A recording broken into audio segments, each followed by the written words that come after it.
তো এখন যেই টপিকটা করব এই টপিকটা হচ্ছে ক্লাস 11-এ যখন আমরা পড়তাম সেখানে থিওরি আসতো এই টপিকের উপর। অঙ্ক কোনদিন আসতো না ক্লাস 11-এ, থিওরি আসতো। কিন্তু আমাদের বিকমে এর উপর প্রচুর অঙ্ক আসে, প্রচুর অঙ্ক আসে না, 5 নম্বরের একটা অঙ্ক আসে, খুব ইম্পর্টেন্ট জিনিস এবং সবই জানা জিনিস, তোদের পুরো টপিকটাই পুরো জানা, এমন একটা লাইনও নেই তোরা জানিস না। বিশেষ করে ফাইনাল অ্যাকাউন্ট করার সময় তো প্রচুর অ্যাপ্লিকেশন করেছিলি এটার উপর, আমি বলে দিচ্ছি। এবং টপিকটার নাম আমি একটু বলে দিই, তারপর বলছি। টপিকটার নাম হচ্ছে basis of accounting. Basis of accounting. এবার আমি যদি কোশ্চেন করি, বল আমার, বা বলতে পারিস মেথড অফ অ্যাকাউন্টিং, এটাও বলতে পারিস। কেউ বেসিস বলে তো কেউ মেথড বলে, আলাদা কিছু নেই। তো অ্যাকচুয়ালি অ্যাকাউন্টিং করার জন্য আমাদের কাছে কটা মেথড আছে বলতে পারবি? অ্যাকাউন্টস করার জন্য আমাদের কাছে কটা মেথড আছে বলতে পারি? কিছু অ্যাকাউন্টস করার জন্য কটা মেথড আছে তোরা সবাই জানিস, আমি এক্ষুনি বলার পর বলবি ও এটা এই মাথায় আসছিল না। অ্যাকাউন্টস করার জন্য বেসিক্যালি দুটো মেথড আছে, দুটো মেথড। একটা হচ্ছে ক্যাশ বেসিস আর একটা হচ্ছে অ্যাক্রুয়াল বেসিস, ঠিক আছে? একটা ক্যাশ বেসিস আর একটা অ্যাক্রুয়াল বেসিস, আর কিছুই না। এবার কোথায় অ্যাপ্লিকেশন হতো ভাব, আমরা যত অ্যাকাউন্টেন্সি করেছি, আচ্ছা আমরা অ্যাকাউন্টেন্সি কোন বেসিসে করি, ক্যাশ বেসিস না অ্যাক্রুয়াল বেসিসে বলতে পারবি? না, অ্যাকাউন্টেন্সি জীবনে কোনোদিন আমরা ক্যাশ বেসিসে করি না, অ্যাকাউন্টেন্সি আমরা সবসময় অ্যাক্রুয়াল বেসিসে করি। তার বড় উদাহরণ তোরা মাথায় রাখ, তোরা এখন ফাইনাল অ্যাকাউন্ট করতি, সেখানে আউটস্ট্যান্ডিং স্যালারি নিতাম না? নিতাম তো। তাহলে কি করে ক্যাশ বেসিস হলো? ক্যাশ বেসিস না। আচ্ছা সবচেয়ে ভালো উদাহরণ, তোরা যখন মানে ওই এনপিও করতাম, non profit organisation, income expenditure, ওখানেই তো আসতো, মেইনলি তো ওখানেই আসতো cash basis accrual basis. Income expenditure বলা হতো, ইনকাম এক্সপেন্ডিচার করা হয় অ্যাক্রুয়াল বেসিসে, আর তোর রিসিভ পেমেন্ট করা হতো ক্যাশ বেসিসে। তাই সব পুরো ব্যাপারটাই আমি বললাম, আমি একটু ওভারঅল বলার চেষ্টা করলাম, মানে তোদের একটু মনে করানোর চেষ্টা করলাম, তোরা কতটা জানিস একটু মনে করার চেষ্টা করলাম। আমাদের অ্যাকাউন্টেন্সি করা হয় অ্যাক্রুয়াল বেসিসে, ক্যাশ বেসিসে করা হয় না। তার কারণ আমি সব বলবো কেন ক্যাশ বেসিসে করি না, অর্থাৎ ক্যাশ বেসিসে করলে আমার কি অ্যাডভান্টেজ আছে, কি ডিসঅ্যাডভান্টেজ আছে, অ্যাক্রুয়াল বেসিসে করলে কি অ্যাডভান্টেজ আছে, কি ডিসঅ্যাডভান্টেজ আছে। কারণ তোরা বলতে স্যার আপনি অঙ্ক না করিয়ে এই থিওরি কেন করাচ্ছেন? আর পরীক্ষায় থিওরি এসছে অনেকবার, ক্যাশ বেসিসের সঙ্গে অ্যাক্রুয়াল বেসিসের ডিফারেন্স বলো, অনেকবার এসছে 5 নম্বরে। তা আমি যদি নাই জানি, ভালো নাই জানি, তাহলে আমি কি শুধু মুখস্থ করবো? আমাকে তো পুরো জানতে হবে। আমি আজকের ক্লাসটা যদি করেই দিই তো ডিফারেন্স এমনি বলে দিতে পারবে, কিছু নেই ডিফারেন্স বের করা। আচ্ছা 1 নম্বর। 2 নম্বর অনেক সময় কোশ্চেনে দেয় যে কোনোবার দিয়েছে define cash basis accrual basis, তাহলে তো আমার ডিফাইনও করতে হবে। আবার কখনো কখনো দেয় অ্যাডভান্টেজ ডিসঅ্যাডভান্টেজ। তো পুরো ব্যাপারটাই আমি বলার চেষ্টা করছি, ঠিক আছে? আমি একদম পুরো বেস থেকে আরম্ভ করছি, ক্যাশ একদম পুরো 11-এর কনসেপ্ট থেকে আরম্ভ করছি ক্যাশ বেসিস আর অ্যাক্রুয়াল বেসিস করার জন্য। তো আমি প্রথমে লিখছি, আমার সঙ্গে সঙ্গে সবাই লেখ, যখন বোঝানোর দরকার হবে, মনে হয় বোঝাতে হচ্ছে, তখন আমি বলবো, দাঁড়িয়ে আমি বুঝিয়ে দেবো। লেখ basis of accounting. Basis of accounting টপিকটার নাম, বেসিস অফ অ্যাকাউন্টিং, ঠিক আছে? টপিকটার নাম কি বললাম? Basis of accounting. লিখেছিস তো? তারপর না টুকলেও হবে, আমি একটু বোঝাচ্ছি। এবার টপিকটার নাম লিখলাম বিজনেস ট্রানজাকশন। আমার যারা বেসিক অ্যাকাউন্টিং টার্ম দিয়েছি, বেসিক অ্যাকাউন্টিং টার্মের ফার্স্ট ভিডিও, আমি যে বেসিক অ্যাকাউন্টিং টার্ম দিয়েছি তার ফার্স্ট ভিডিওতেই ছিল, প্রথমেই লেখা ছিল বিজনেস ট্রানজাকশন, তাই না? তো নিশ্চয়ই বিজনেস ট্রানজাকশন কিছু তো আইডিয়া হয়েছে। মানে অ্যাকচুয়ালি আমাদের দৈনন্দিন জীবনে না, মানে ডেইলি লাইফে প্রচুর ঘটনা ঘটে। আমি একদম পুরো মেন টপিকে চলে আসছি, আমি অত ডিটেলসে বলছি না, ওখানে যেটা বলা ছিল। আমাদের ডেইলি লাইফে প্রচুর ঘটনা ঘটে, ঠিক আছে? প্রচুর ঘটনা ঘটে, কিছু মনিটারি তো কিছু নন মনিটারি, অর্থাৎ কিছু ঘটনা টাকা দিয়ে পরিমাপ করতে পারি, আবার কিছু ঘটনা টাকা দিয়ে পরিমাপ করতে পারি। যেমন আমি একটু জাস্ট ছোট করে বলে দিচ্ছি, তুই বাড়ি থেকে এখন এখানে কোচিনে পড়তে আসলি, এটা কি টাকা দিয়ে পরিমাপ করা যায়? না। তুই আজকে পাশের বন্ধুর সঙ্গে বসে গল্প করছিস, এটা কি টাকা দিয়ে পরিমাপ করা যায়? না।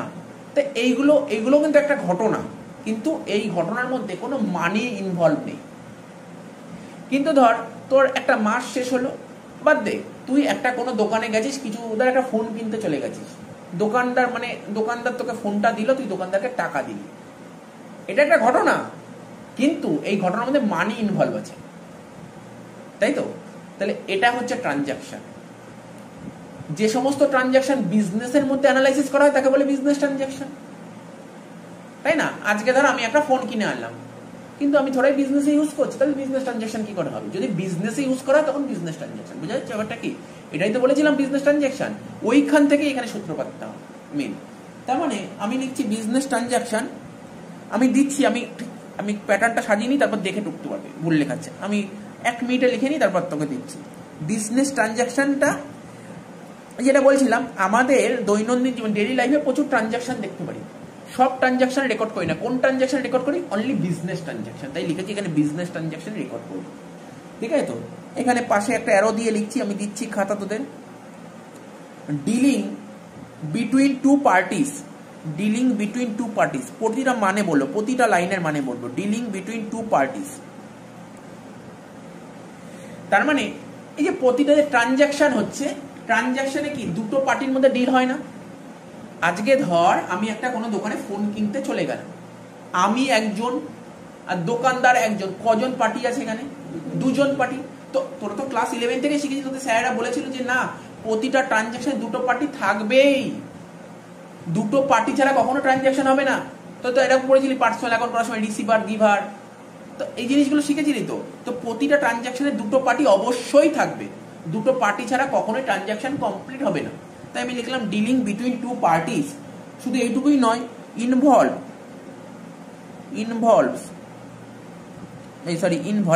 Involving money or money worth.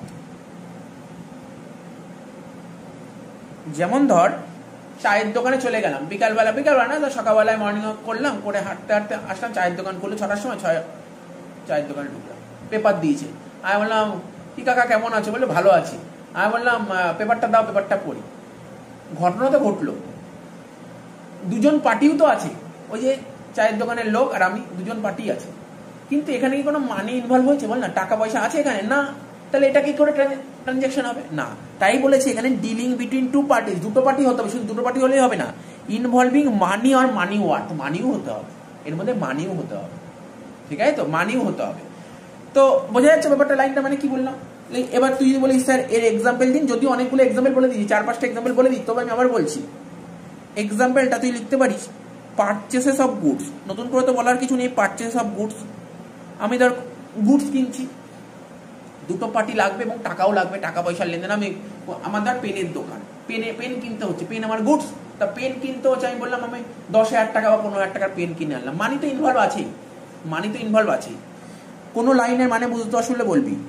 Sell of goods, আমার দোকানে কেউ পেন কিনতে এসছে, তাকে পেন বেচছি, এখানেও তো মানি ইনভলভ আছে। আরে যে পেন কিনতে আসলো সে একটা পার্টি, আমি একটা পার্টি। ও আমাকে টাকা দিল, আমি ওকে পেন দিলাম। স্যার এরকম তো নাও হতে পারে, ও ধরুন বাকিতে ও বললো এখন টাকা দিতে পারছি না, কালকে টাকা দেবে, হতেই পারে, এটাও কিন্তু ট্রানজাকশন কি সবসময় ক্যাশই হবে এমন কোনো কথা আছে? ধারেও তো হতে পারে। আস্তে আস্তে আসছি, আমি সব আস্তে আস্তে বলছি। আচ্ছা, সেল অফ গুডস। আর কি হতে পারে? এক্সপেন্সেস। যেমন ধর আমি লাইট জ্বলছে, ঠিক আছে, লাইট জ্বলছে, ফ্যান চলছে, তো প্রতি মাসে একটা ইলেকট্রিক বিল পাঠাবে সিএসসি কোম্পানি, তো বুঝতে পারছিস তো, এই বিলের টাকাটা যখন পেমেন্ট করতে হবে, খরচ হবে না? এটা খরচ তো। আচ্ছা, তার মানে এক্সপেন্সেস, জিনিসটা বোঝা গেল কি বললাম? এইবার যেটা বলছিলাম ট্রানজাকশন, বেসিক্যালি ট্রানজাকশন আমাদের কি হয়, ট্রানজাকশনটা ক্যাশও হতে পারে, আবার ক্যাশ ট্রানজাকশনও হতে পারে, আবার ক্রেডিট ট্রানজাকশনও হতে পারে, কি হ্যাঁ কি না? ট্রানজাকশন আমার ক্যাশও হতে পারে, আবার ক্রেডিটও হতে পারে, কিছু ট্রানজাকশন নগদ হতে পারে, আবার কিছু ট্রানজাকশন বাকি হতে পারে, এগুলো তো জানি আমরা, ঠিক আছে, আমরা ছোট থেকেই শিখেছি এগুলো। ক্রেডিট ট্রানজাকশন আমি কিন্তু একদম ছোটবেলার জিনিস থেকে শুরু করলাম, যাতে এই জায়গাটা বলার চেষ্টা করলাম, মানে আমি যদি ডাইরেক্ট ক্যাশ বেসটা বোঝাই না একটু অসুবিধা হবে, তো আমি এখান থেকে যখন আরম্ভ করবো না, ডাইরেক্ট ক্যাশ বেসে ঢুকিয়ে দিতে পারবো, ডাইরেক্ট হয়তো ঢুকে গেছি, হয়তো এর মধ্যেই ঢুকবো, তাহলে ক্যাশ ট্রানজাকশন ক্রেডিট লিখে দিয়েছেন, এর মধ্যেই ঢুকে যাবে এবার। ঠিক আছে, ক্যাশ ট্রানজাকশন বলতে কি বোঝায়, দেখ কি লিখেছি, transaction in which cash is received, transaction in which cash is received, ठीक है, cash is received or paid immediately কি বলেছে, ক্যাশ ট্রানজাকশন। আমি কি বললাম, ট্রানজাকশন দু রকমের হয়, ক রকমের? 2 রকম। কি কি? ক্যাশ আর ক্রেডিট, নগদ আর বাকি। তা ক্যাশ ট্রানজাকশন, কোন ট্রানজাকশনগুলোকে ক্যাশ ট্রানজাকশন বলে? সেই ট্রানজাকশনগুলোকে আমরা ক্যাশ ট্রানজাকশন বলবো ঠিক আছে, যেখানে ক্যাশ টাকা রিসিভ হচ্ছে অথবা ক্যাশ টাকা পেমেন্ট হচ্ছে। ঠিক আছে, সাপোজ ধর আমি এখন পড়াচ্ছি, ঠিক আছে, তো আমাকে কোনো স্টুডেন্ট আজকে টিউশন ফিস দিল, তার মানে ক্যাশ টাকা রিসিভ করলাম, সেটা কি ট্রানজ্যাকশন? Cash transaction. আজকে আমি কোনো দোকান থেকে ধর পেন কিনে আনলাম, পেনের টাকাটা দোকানদারকে দিলাম, কি ট্রানজ্যাকশন? Cash transaction. বুঝতে পারছিস তো? ক্যাশ মানে মোট কথা আমার পকেটে যদি ক্যাশ টাকা ঢোকে বা পকেট থেকে যদি ক্যাশ টাকা বেরোয়, এটাই ক্যাশ ট্রানজ্যাকশন। বোঝা গেল ক্যাশ ট্রানজ্যাকশন জিনিসটা কি? এর এক্সাম্পল লেখাই আছে, কিছুক্ষণ আগেই বললাম। কি হতে পারে? Cash purchase. আচ্ছা, কি মনে হয় ক্যাশ পারচেস এটা কি ক্যাশ ট্রানজ্যাকশন কি ক্যাশ ট্রানজ্যাকশন নয়? ক্যাশ পারচেস কি ট্রানজ্যাকশন? Cash transaction. তারপর ক্যাশ সেল কি ট্রানজ্যাকশন? তারপর এক্সপেন্সেস পেড কি ট্রানজ্যাকশন? তার মানে এর মধ্যে সবকিছুর মধ্যে ক্যাশ ইনভলভ আছে, হ্যাঁ কি না? তারপর ইনকাম রিসিভড মানে ধর টিউশন ফিস পেলাম, ঠিক আছে, তো এইগুলো কি ট্রানজ্যাকশন? Cash transaction. এখন তুই যদি বলিস স্যার কেন ক্যাশ ট্রানজ্যাকশন? এর মধ্যে ক্যাশ ইনভলভ, ক্যাশ হয় পেয়েছি না দিয়েছি, তাই ক্যাশ ট্রানজ্যাকশন। এবার পড়বো ক্রেডিট ট্রানজ্যাকশন। আমরা যখন বিজনেস করব, থোড়াই কি সমস্ত কাস্টমার যারা আসবে সবাইকে কি ক্যাশেই গুডস বেচবো? এমনই হবে সারাক্ষণ ঘটনা ঘটবে? কখনো কখনো ধারেও তো গুডস বেচতে হতে পারে। কি বললাম বুঝতে পারলি তো? তো সেই ট্রানজ্যাকশন গুলো তো ক্রেডিট ট্রানজ্যাকশন হবে। বা আমরা সবসময় ক্যাশেই গুডস কিনবো, ধারেও তো গুডস কিনতে হতে পারে। বা এমনও তো হতে পারে ধর আমার কোম্পানিতে কিছু ওয়ার্কার আছে, যাদেরকে আমরা ওয়েজেস পেমেন্ট করি, তো আমি তো ওদের কিছু কিছু সময় কোম্পানির খারাপ অবস্থা গেলে ওয়েজেসের টাকা বাকিও রাখতে পারি না, যেটা পড়েছিল তোর আউটস্ট্যান্ডিং ওয়েজেস বাকি রাখতে পারি না। যেমন ধর আমার বাড়ি ভাড়া, ধর সাপোজ ধর বাড়ি ভাড়া 5,000 টাকা দিতে হবে, আমি বললাম 2 দিন ওয়েট করে যাও, 2 দিন পরে দেবো, বাকি রাখছি না। বোঝা যাচ্ছে তো? তেমনি ধর আমার কাছে ধর কত স্টুডেন্ট পড়ছে, এবার ধর কেউ তো ধর কিছু মানে টাকাটা একটু দেরি করেও দিতে পারে, সবাই তো অ্যাডভান্স পেমেন্ট করে না, কিছু তো টাকা 2 দিন 3 দিন দেরি করেও দিতে পারে, তো এটাও তো বুঝতে পারছিস তো? এইগুলো কি ক্যাশ ট্রানজ্যাকশন না? তুমি মাথায় রাখতে হবে, এই জিনিসগুলো বোঝানোর চেষ্টা করছি। কিছুটা বুঝতে পারছিস কি? আমার কথাটা ভালো করে শোন, কথাটা যদি বুঝিস তুই নিজেই বুঝে যাবি ক্যাশ বিজ অ্যাকচুয়াল বেসিস জিনিসটা কি। কারণ তুই এমনি ডিফারেন্স লিখতে পারবি, তোর বই পড়তে হবে না ক্যাশ বিজ অ্যাকচুয়াল বেসিসের ডিফারেন্স, এমনি অটোমেটিক হয়ে যাবে। তাহলে কি বলছে এখানে লিখি ক্রেডিট ট্রানজ্যাকশনটা, আমি এটা পুরোটা লিখে নিয়ে তারপর খাতাটা দিচ্ছি, ঠিক আছে? তো অল্প একটু বাকি আর transactions in which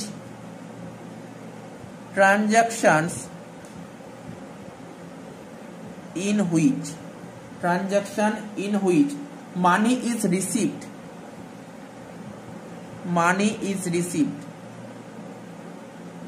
or paid in future।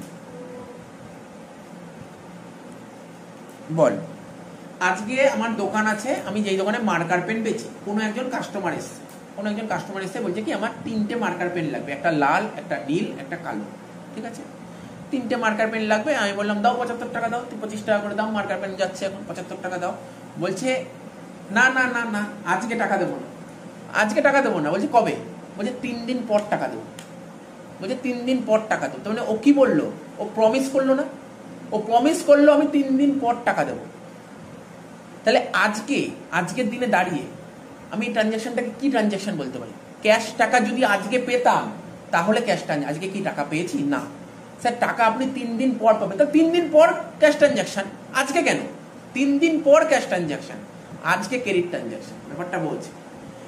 আমরা অনেক সময় কিছু সময় গুডস কেনা হয়, গুডস কিনি, আমরা ধারে গুডস কিনে আনি, আমি ধর কালকেই টাকা পেমেন্ট করলাম, তো কালকে ক্যাশ ট্রানজ্যাকশন, আজকে না। ব্যাপারটা গল্পটা বোঝা যাচ্ছে তো? তো এর কিছু এক্সাম্পল, সে টাকাটা আমি কালকেও দিতে পারি, 1 বছর পরও দিতে পারি, আবার 3 মাস পরও দিতে পারি। তো কালকে হলেই ক্রেডিট ট্রানজ্যাকশন হয়ে যাচ্ছে। কালকে কি ধর 1 ঘন্টা পরে হলেও ক্রেডিট হয়ে যেতে পারে না, আজকে যখন আমি কিনলাম তখন টাকা দিয়েছি কেন ম্যাটার করছে। তো বোঝা গেল ক্রেডিট ট্রানজ্যাকশন। লিখ ক্রেডিট সেল অফ গুডস, তাই না? বোঝা গেল লাইনটার মানে কি লিখেছে? ক্রেডিট সেল অফ গুডস, ধারে গুডস বেচেছি। তারপর কি বলেছে? Credit purchase of goods. তারপর বলেছে এক্সপেন্সেস ডিউ, বিভিন্ন এক্সপেন্স ডিউ হতে পারে, স্যালারি ডিউ হতে পারে, ওয়েজেস ডিউ হতে পারে, রেন্ট ডিউ হতে পারে। ডিউ মানে বুঝতে পারছিস? ডিউ মানে বাকি আছে, স্যালারি বাকি রেখেছি, ওয়েজেস বাকি রেখেছি, রেন্ট বাকি রেখেছি, এটা 3টে নাম বললাম, আরো তো অনেক কিছু বাকি রাখতে পারি, 3টে নাম বললাম। তাহলে এক্সপেন্সেস ডিউ। আর কি? ইনকাম ডিউ, ওই আমি ধর স্টুডেন্ট পড়াচ্ছি, বললো স্যার দুদিন ওয়েট করে যান, দুদিন পরে টাকা দেবো, হতেই পারে, বলতেই পারে, তো এটা হচ্ছে ইনকাম ডিউ। মানে বুঝতে পারছিস? তাই এই ঘটনাগুলো বললাম, ক্রেডিট ট্রানজাকশন উদাহরণগুলো বোঝা গেল তো? আচ্ছা, লেখ ইনকাম ডিউ। এত অব্দি একটু কেনে। আচ্ছা দেখ, এবার কি লিখছি দেখ, বলছে লেখ ক্যাশ বেসিস অফ অ্যাকাউন্টিং। এবার মেন টপিকে চলে আসছে, ঠিক আছে? এতক্ষণ আমি ইন্ট্রোডাকশন পার্টটা দিলাম, ইন্ট্রোডাকশন দিলাম, এবার মেন টপিকে আসছি। মেন টপিকটার নাম কি লিখবো? Cash basis of accounting. ঠিক আছে, কি লিখলাম? লিখতে পারবি তোরা? লিখ ক্যাশ বেসিস অফ অ্যাকাউন্টিং। কি লিখলাম বল? Cash basis of account. আমি বললাম না, আমাদের যে বেসিস অফ অ্যাকাউন্টিং বা মেথড অফ অ্যাকাউন্টিং আছে, বেসিক্যালি দুটো হয়, একটা ক্যাশ বেসিস আর একটা অ্যাক্রুয়াল বেসিস। আগে ক্যাশ বেসিস শেষ করি, তারপরে অ্যাক্রুয়াল বেসিস ধরবো। আজকে হয়তো ক্যাশ বেসিসটা শেষ করো, পরের দিন অ্যাক্রুয়াল বেসিস করাবো, ঠিক আছে? লেখ under this method,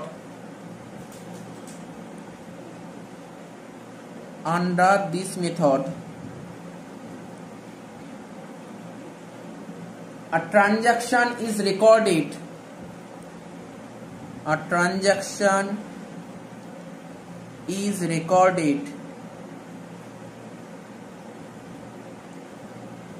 only when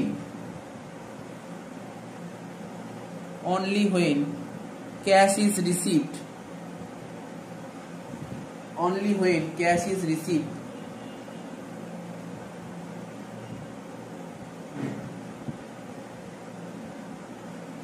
or cash is paid।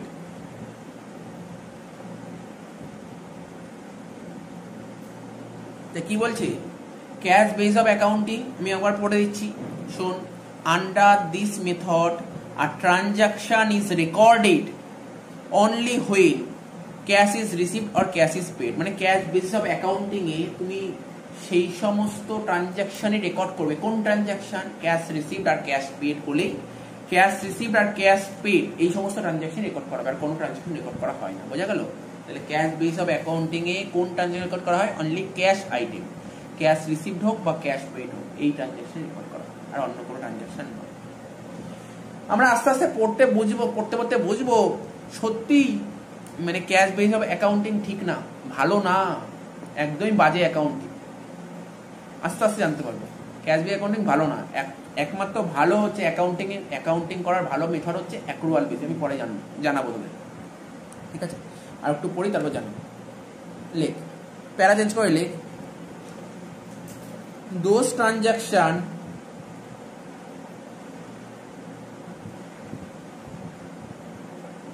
in which cash is not received,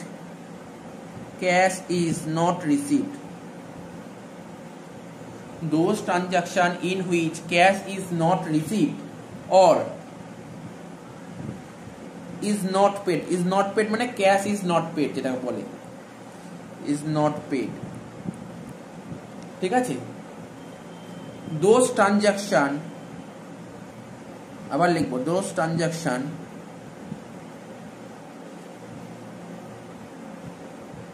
are not to be recorded,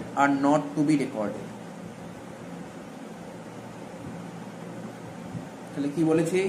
বলছে those transaction in which cash is not received or is not paid, those transactions are not to be recorded। তার মানে কি বলেছে? আরে ভাই, cash is not received আর cash is not paid এরকম কোনো ট্রানজাকশন এই অ্যাকাউন্টিং এ রেকর্ড করা হবে না, ঠিক আছে? বোঝা গেল? যদি ক্যাশ টাকা না পাও বা যদি ক্যাশ টাকা না রিসিভ করো, তাহলে এরকম কোনো ট্রানজাকশনের মধ্যে নিও না। যেমন ধর আজকে আমি কাউকে ধারে গুডস বেচেছি, এটা কি ক্যাশ পেয়েছি? ও বলে যে কালকে টাকা দেবে না, এই ট্রানজাকশন তুমি এর মধ্যে নেবে না। তার মানে আলটিমেটলি বলতে যে কোনো বাকি যদি কিছু থাকে সেটার মধ্যে নিও না, বাকি থাকলে নেবে না। লাইনের মানে তো এটাই দাঁড়াচ্ছে, those transaction in which cash is not receive, cash টাকা যদি না রিসিভ করো আর ক্যাশ টাকা যদি না পে করো, এইরকম transaction are not to be recorded, এরকম ট্রানজাকশন রেকর্ড করা হবে না। আচ্ছা, তো এর উদাহরণ দিয়ে দিই। কি কি উদাহরণ বললাম? একটা হচ্ছে ক্যাশ সেল, দেখ লিখাচ্ছি ক্যাশ সেলস, ঠিক আছে তো। এটা হচ্ছে ধর বিজনেস, ঠিক আছে বিজনেস, আর এখানে ধর একটা পার্টি, এটা বিজনেস, এটা ধর পার্টি। তার মানে কি হচ্ছে বিজনেস, আমাদের বিজনেস ধর কোনো একটা পার্টিকে গুডস বেচছে, কি করেছে গুডস বেচছে মানে গুডস সোল্ড করেছে, গুডস সেল করেছে। আমাদের ধর বিজনেস, বিজনেস কাকে গুডস বেচেছে, কোনো একটা পার্টিকে গুডস বেচেছে, ঠিক আছে। পার্টিকে যদি গুডস বেচে তাহলে পার্টি কি সঙ্গে সঙ্গে কি করবে, যদি ক্যাশ সেল, পার্টির সাথে সাথে কি করবে টাকা দিয়ে দেবে, টাকা দিয়ে পার্টির সাথে টাকা দিয়ে দেবে, মানে আমাদের বিজনেস কি করবে স্যার ক্যাশটা রিসিভ করে নেবে, হ্যাঁ কি না, পার্টির সাথে সাথে ক্যাশটা রিসিভ করে নেবে। তাহলে এরকম জিনিস যদি হয় তাহলে রেকর্ডিং করব, কি করব রেকর্ডিং করব under cash basis of accounting, under cash basis of accounting. তার মানে বোঝা গেল কি বললাম, গল্পটা একদম পুরো মানে একটা ডায়াগ্রাম করে বুঝিয়ে দিলে যাতে বুঝতে অসুবিধা না হয়। তার মানে আমরা এর এন্ট্রি অবশ্যই করব, কেননা আমি গুডস বেচেছি, ও আমাকে টাকা দিয়ে দিচ্ছে, মানে ক্যাশ টাকা রিসিভ করেছি, তাহলে এর এন্ট্রি করে দাও, এর এন্ট্রি করবো ক্যাশ বেস অফ অ্যাকাউন্টিং। এবার আর একটা উদাহরণ চেঞ্জ করে যদি ক্রেডিট সেল হয় তাহলে কি হবে, নেক্সট উদাহরণ করছি ক্রেডিট সেলস, ঠিক আছে ক্রেডিট সেলস। দেখ কি করছি, প্রথমে বিজনেস,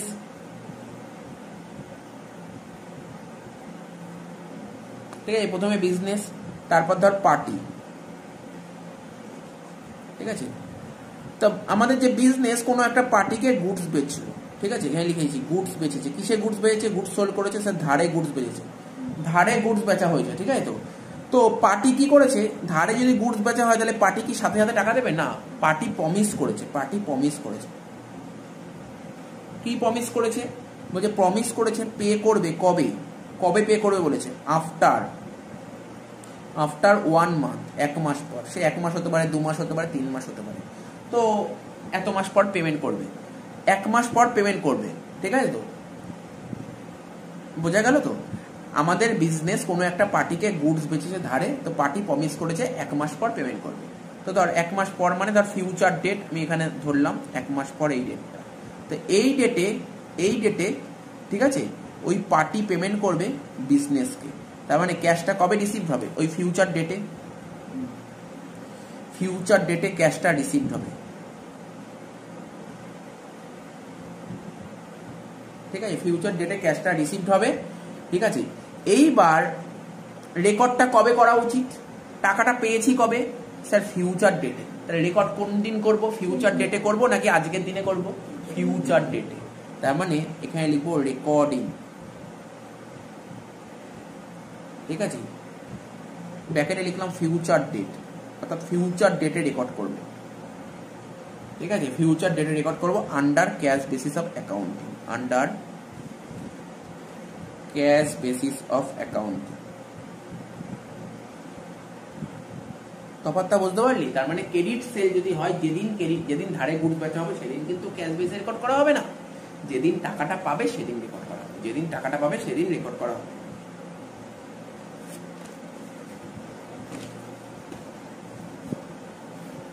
ঠিক আছে।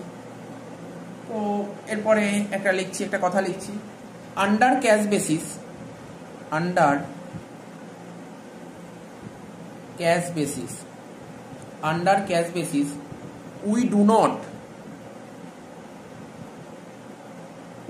not record, ঠিক আছে outstanding expenses, we do not record outstanding expenses, বলছে under cash base of accounting, আমরা যদি ক্যাশ বেস অফ অ্যাকাউন্টিং করি সেখানে আমরা রেকর্ড করব না, কি রেকর্ড করব না আউটস্ট্যান্ডিং এক্সপেন্সেস রেকর্ড করব না, আমি বুঝিয়ে দিচ্ছি একটু পরেই বুঝতে পারবি, আউটস্ট্যান্ডিং এক্সপেন্সেস রেকর্ড করব না, আর কি রেকর্ড করব না আউটস্ট্যান্ডিং ইনকামও রেকর্ড করব না, আউটস্ট্যান্ডিং ইনকামও রেকর্ড করব না, ঠিক আছে না। তারপর আর কি রেকর্ড করব না, প্রিপেড এক্সপেন্সেসও রেকর্ড করব না, প্রিপেড এক্সপেন্সেস এটাও রেকর্ড করব না, আর কি রেকর্ড করব না প্রি রিসিভড ইনকামও রেকর্ড করব না। তাহলে কি কি রেকর্ড করলাম না ক্যাশ বেসে, বলতে পারবি কি কি রেকর্ড করলাম না, আউটস্ট্যান্ডিং, সেটা এক্সপেন্সেসও হতে পারে আবার ইনকামও হতে পারে। আর কি রেকর্ড করলাম? প্রিপেড, এক্সপেন্সও হতে পারে ইনকামও হতে পারে। মনে করার চেষ্টা কর, যেমন ফাইনাল অ্যাকাউন্ট করতাম, এগুলো কি রেকর্ড করতাম কি করতাম না? ফাইনাল অ্যাকাউন্টে আউটস্ট্যান্ডিং এক্সপেন্সেস রেকর্ড করতাম, আরে করতাম না? স্যালারির সঙ্গে আউটস্ট্যান্ডিং যোগ করতাম, তারপর লাইবিলিটি সাইড দেখাতাম, রেকর্ড করতাম তো। তার মানে আমরা যে অ্যাকাউন্টস করতাম না, আমরা জেনারেলি যে অ্যাকাউন্টস করি আমরা ক্যাশ বেস করি না, আমরা করি কি অ্যাক্রুয়াল বেসিসই করি। আমরা আস্তে আস্তে জানবো, ঠিক আছে তো? তার মানে ক্যাশ বেসিসে কি কি রেকর্ড করা হচ্ছে না, এইগুলো মাথায় রাখতে হলো, স্যার এই জিনিসগুলো রেকর্ড করা হয় না, ঠিক আছে তো? আচ্ছা, আর একটা এক্সাম্পল দিচ্ছি। তাহলে কি কি বললাম? ক্যাশ পারচেসের এক্সাম্পল দিলাম, সরি ক্যাশ সেলের এক্সাম্পল দিলাম, পেইড সেলের এক্সাম্পল দিলাম। এবার একটা এক্সপেন্সেসের এক্সাম্পল দিই। এক্সপেন্সেস যেমন একটা এক্সাম্পলের নাম বলছি, এই যেমন ধর তোদের পড়াচ্ছি, তো ওই যেটা বললাম কিছুক্ষণ আগে উদাহরণটা দিলাম, লাইট জ্বলছে, ফ্যান চলছে, ঠিক আছে তো? তাহলে নিশ্চয়ই এর জন্য তো একটা ইলেকট্রিক বিল আসবে প্রতি মাসে। সিএসসি কোম্পানি আমাকে একটা ইলেকট্রিক বিল পাঠাবে, তাই না? ইলেকট্রিক বিল পাঠাবে, তাই আমি লিখছি ও আমাকে একটা ইলেকট্রিক বিল পাঠিয়েছে। ধর এই মাস, ধর সাপোজ ধর জুলাই মাসের বিলটা আমাকে পাঠিয়েছে, ঠিক আছে? কারেন্ট মান্থের বিল পাঠিয়েছে আমাকে, তাহলে বিলটা আমি রিসিভ করেছি। তা বিলটা রিসিভ করার পর বিলটা দেখলাম, সাথে সাথে আমি বিলের টাকাটা পেমেন্ট করে দিলাম। যখনই দেখলাম বিল এসছে, সে আমি অনলাইন পেমেন্ট করি বা অফলাইন পেমেন্ট করি, সাথে সাথে পেমেন্ট করে দিলাম, ঠিক আছে তো? বা এমনও হতে পারে, ঠিক আছে ও তো দিয়েছে, তো ডেট তো দিয়েছে এই দিন। অনেক সময় দেখবি যেই দিন থাকে বিলের ডেট থাকে, বিল ডেটের পরেও তো পেমেন্ট করে, হ্যাঁ কি না? ডেটের পরেও তো পেমেন্ট করে, তো বিভিন্ন ঘটনা ঘটতে পারে, সেটাই আমি বলছি এখানে। তো ধর এক্সপেন্সেসটার নাম কি?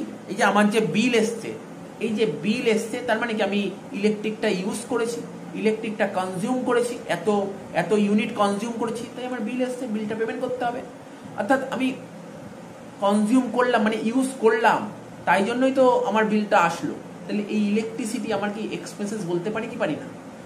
Electricity expense. আমি এক্সপেন্স কাকে বলে কি বলেছিলাম? আমি বলেছিলাম যেই জিনিসের বেনিফিট নিয়ে নিই তাকে বলে এক্সপেন্সেস, তাই তো? তার মানে আমার বিল এসছে মানে আমি বেনিফিট নিয়ে নিয়েছি, আমি তো ইউজ করে ফেলেছি বলেই তো আমার বিল এসছে, তার মানে আমার খরচ হয়ে গেছে। ইলেকট্রিসিটি আমার খরচ, তো ইলেকট্রিসিটি হচ্ছে আমার খরচ, খরচটার নাম হচ্ছে ইলেকট্রিসিটি, খরচটার নাম হচ্ছে ইলেকট্রিসিটি। এবার দেখ, ইলেকট্রিসিটি আমি পেড করতে পারি। ওই যেমন বললাম, ধর আমার বিল এসছে, জুলাই মাসের বিলটা এসছে, জুলাই মাসের বিল এসছে, তারপর ধর 2000 টাকা বিল এসছে জুলাই মাসে, ঠিক আছে তো? তো জুলাই মাসের বিল, এবার ধর পেমেন্ট করার দিন বলে দিয়েছে এই তারিখের মধ্যে, ধর আগস্টের 2-3 তারিখের মধ্যে পেমেন্ট করতে হবে, ঠিক আছে? এই তারিখের মধ্যে পেমেন্ট করতে হবে। এইবার ধর আমি যদি টাইমের মধ্যে পেমেন্ট করে দিই তো ঠিক আছে, আমি টাইমের মধ্যে পেমেন্ট করে দিয়েছি। বা এমনও তো হতে পারে আমার কাছে এখন টাকা নেই বা আমার একটা সমস্যা আছে, আমি কদিন পরে টাকা পেমেন্ট করবো, ঠিক আছে? তো বিভিন্ন কন্ডিশন আসতে পারে। তো আমি পেড করতে পারি, আবার বাকিও রাখতে পারি, হ্যাঁ কি না? ইলেকট্রিক বিল আমি পেমেন্টও করে দিতে পারি, বাকিও রাখতে পারি। আমার প্রশ্ন হচ্ছে, পেমেন্ট করে দিলে এর জায়গা কি ক্যাশ বেসিসে আছে? আমি যদি বাকি রাখি, এর জায়গা কি ক্যাশ বেসিসে আছে? এটাই কোশ্চেন, আর কিছু না, সিম্পল কোশ্চেন। তো আমি যদি পেমেন্ট করে দিই, মানে ক্যাশ বেসিস কি বলেছে?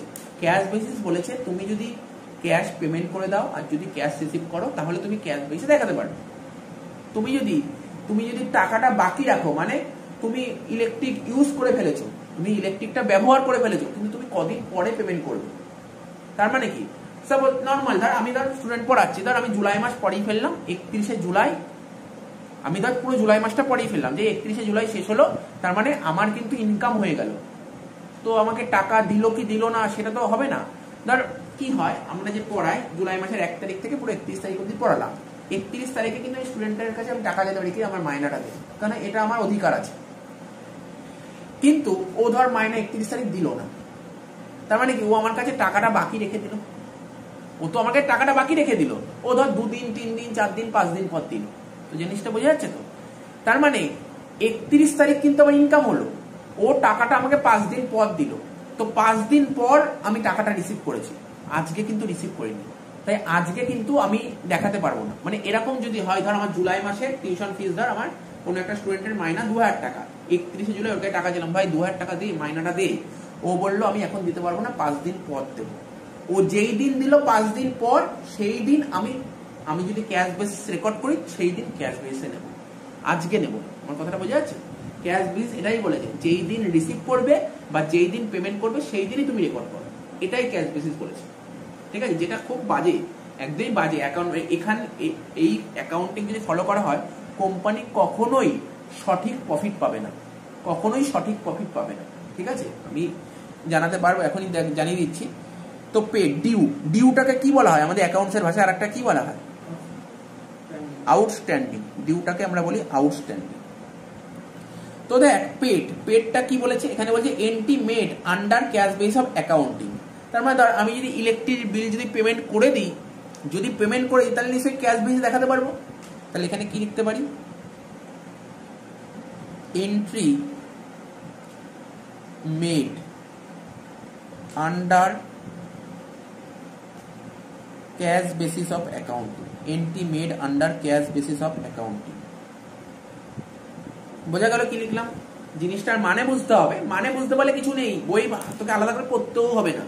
তাই ইলেকট্রিসিটির যে বিলটা যেদিন আমি পেমেন্ট করে দিচ্ছি, যেই দিন, সে আমি আজকের দিনেই পেমেন্ট করি বা দুদিন পর পেমেন্ট করি, যেদিন পেমেন্ট করব সেই দিনই কিন্তু cash base of accounting A record করবো। ঠিক আছে?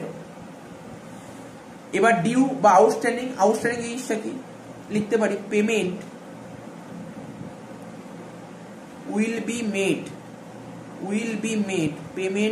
be made on some later date। আমাদের ইলেকট্রিক বিল আসলে জেনারেলি আমরা সবাই টাইম টু টাইম পেমেন্ট করি, কিন্তু অনেক সময় দেখবি গ্রিন বিল চলে আসে। জানিস তো গ্রিন বিল কেন আসে? জানিস তো? দেখেছিস তো গ্রিন বিল কেন আসে? কেউ যদি লেটে পেমেন্ট করে বা কেউ যদি পেমেন্ট নাই করলো, তখন এরকমও হতে পারে কন্ডিশন। বড় বড় কোম্পানিতে হতে পারে না, এই সমস্ত ঘটনা ঘটে কোম্পানিতে। তো কোম্পানির হয়তো এখন সমস্যা আছে, কারণ কোম্পানি তার 2000 টাকা বিল আসে না। বড় বড় কোম্পানি দেখবি নিশ্চয়ই কয়েক হাজার বা লাখ লাখ টাকা বিল আসে। তো ও আটকে রাখতে পারে টাকা। ঠিক আছে? তো কি হলো? কেউ টাইমে পেমেন্ট করতে পারে, কেউ ধর টাইমে পেমেন্ট করতে পারলো। তো টাইমে যদি পেমেন্ট করতে না পারলো, তো বাকি রইলো টাকাটা। ধর এই মাসে ধর একটা টাটা কোম্পানির বিল আসলো ধর 5 লাখ টাকা, 5 লাখ টাকা ইলেকট্রিক বিল আসলো, পেমেন্ট করতে পারলো না। ও পরের মাসে পেমেন্ট করতে টাকাটা বাকি রেখে দিল। ঠিক আছে? তো এর এন্ট্রি কি হবে? না, কিন্তু খরচ কিন্তু হয়ে গেছে, ওর কিন্তু ইলেকট্রিক খরচ হয়ে গেছে, কারণ ও তো 5 লাখ টাকা তো ইলেকট্রিক বিল আসছে, ইলেকট্রিক কনজিউম করতে ইউজ করে নিয়েছে ইলেকট্রিকটা। জিনিসটা বোঝা যাচ্ছে তো? খরচ হয়ে গেছে, কিন্তু এবার প্রশ্ন হলো, ও যে ইলেকট্রিক খরচ হলো, এই খরচটাকে ও ক্যাশ বেসে রেকর্ড করতে পারবে না? অ্যান্সার হচ্ছে না, কারণ ও তো পেমেন্টই করেনি।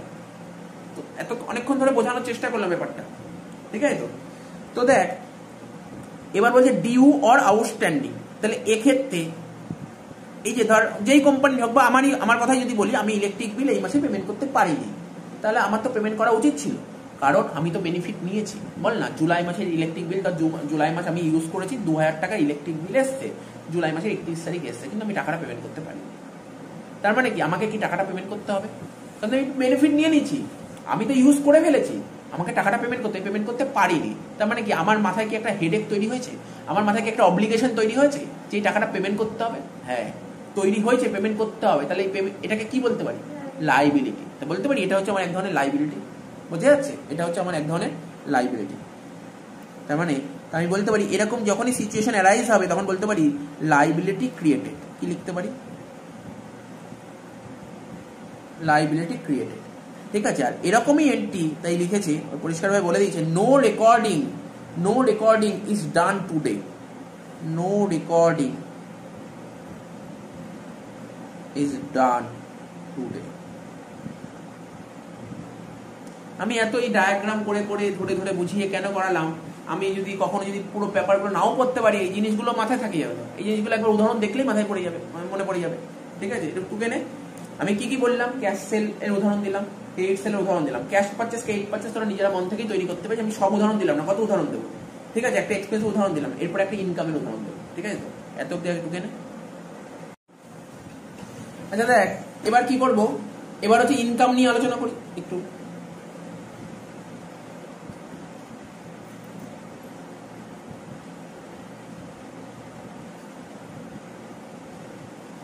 ইনকাম নিয়ে একটু আলোচনা করি। তো ইনকামটা কি বলেছে? ইজিই বলেছে ইনকামটা।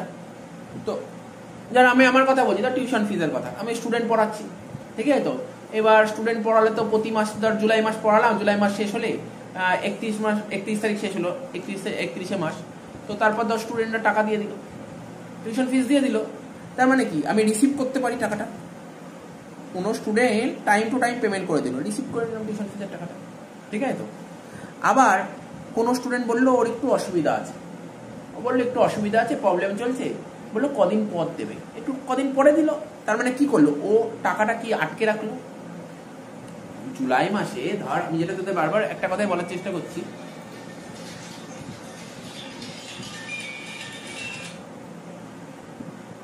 ঠিক আছে, ধর আমার 31শে জুলাই মাসের 1 তারিখ থেকে পড়ানো আরম্ভ করেছি, 31শে জুলাই যেদিন শেষ হলো, ঠিক আছে, তো আমি ওর কাছে ওই দিন টাকা ছিলাম।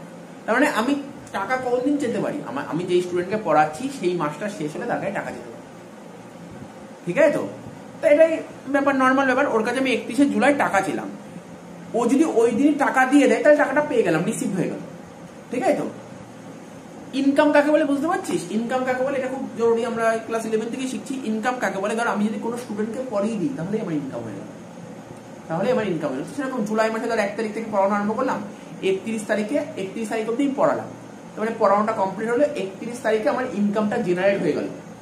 এবার ও যদি ওই দিনই টাকাটা দিয়ে দেয়, টাকাটা রিসিভ করলাম, ও যদি বললো স্যার 5 দিন ওয়েট করুন, 5 দিন পর টাকা দেবো, তাহলে 5 দিন পর টাকাটা পাচ্ছি। তাহলে কি ওই দিন কি টাকা পেয়েছি, না, ওই দিন রিসিভ করি, ওই দিন টাকাটা বাকি আছে। তাহলে এই জন্য এটা বললাম ডিউ, বুঝতে পারলি তো। ওই দিনের দিন টাকা পেলে রিসিভ হয়ে গেল, দিনের দিন টাকা না পেলে ডিউ রইল, ডিউ। এই ডিউটাকে আমরা বলতে পারি আউটস্ট্যান্ডিং। ডিউ মানে আউটস্ট্যান্ডিং। অনেকে বলতে পারে স্যার আউটস্ট্যান্ডিং মানে তো, মানে কি বলবো, অনেকে আউটস্ট্যান্ডিং মানে লাইবিলিটি বলে। আউটস্ট্যান্ডিং মানে লাইবিলিটি না, ভুল। আউটস্ট্যান্ডিং মানে লাইবিলিটি না, আউটস্ট্যান্ডিং মানে বাকি। ডিউ মানেই আউটস্ট্যান্ডিং, ডিউ মানেও বাকি, আউটস্ট্যান্ডিং মানেও বাকি। তাহলে কি বললাম, বোঝা গেল। এখানে যে রিসিপ্টটা হচ্ছে, তো বল এইটা, এই রিসিপ্টটাকে ক্যাশ বেসে রেকর্ড করবো নাকি এটা ক্যাশ বেসে রেকর্ড করবো, কোনটা ক্যাশ বেসে রেকর্ড করা উচিত, এইটা নাকি এটা? Receipt, receipt. আমাদের নিয়ম বলছে, ক্যাশ বেস বলছে যেদিন তুমি রিসিভ করবে সেই দিনই রেকর্ড করবে। তা এই যে বাকিটা আছে, এটা যেদিন রেকর্ড করব, মানে যেদিন রিসিভ করব সেদিন রেকর্ড করব। আজকে রিসিভ করেছি কোনটা, এটা, তা আজকে এটা রেকর্ড করব। 10 দিন পর এটা রিসিভ করবো, 10 দিন পর এটা রেকর্ড করবো, ঠিক আছে। তো তাহলে এখানে লিখবো এন্ট্রি মেড, ঠিক আছে, under, entry made under cash basis of accounting, ঠিক আছে। আর এখানে এটা কি বলছে, payment will be received, payment will be received, payment will be received, ঠিক আছে, সাম ফিউচার ডেট।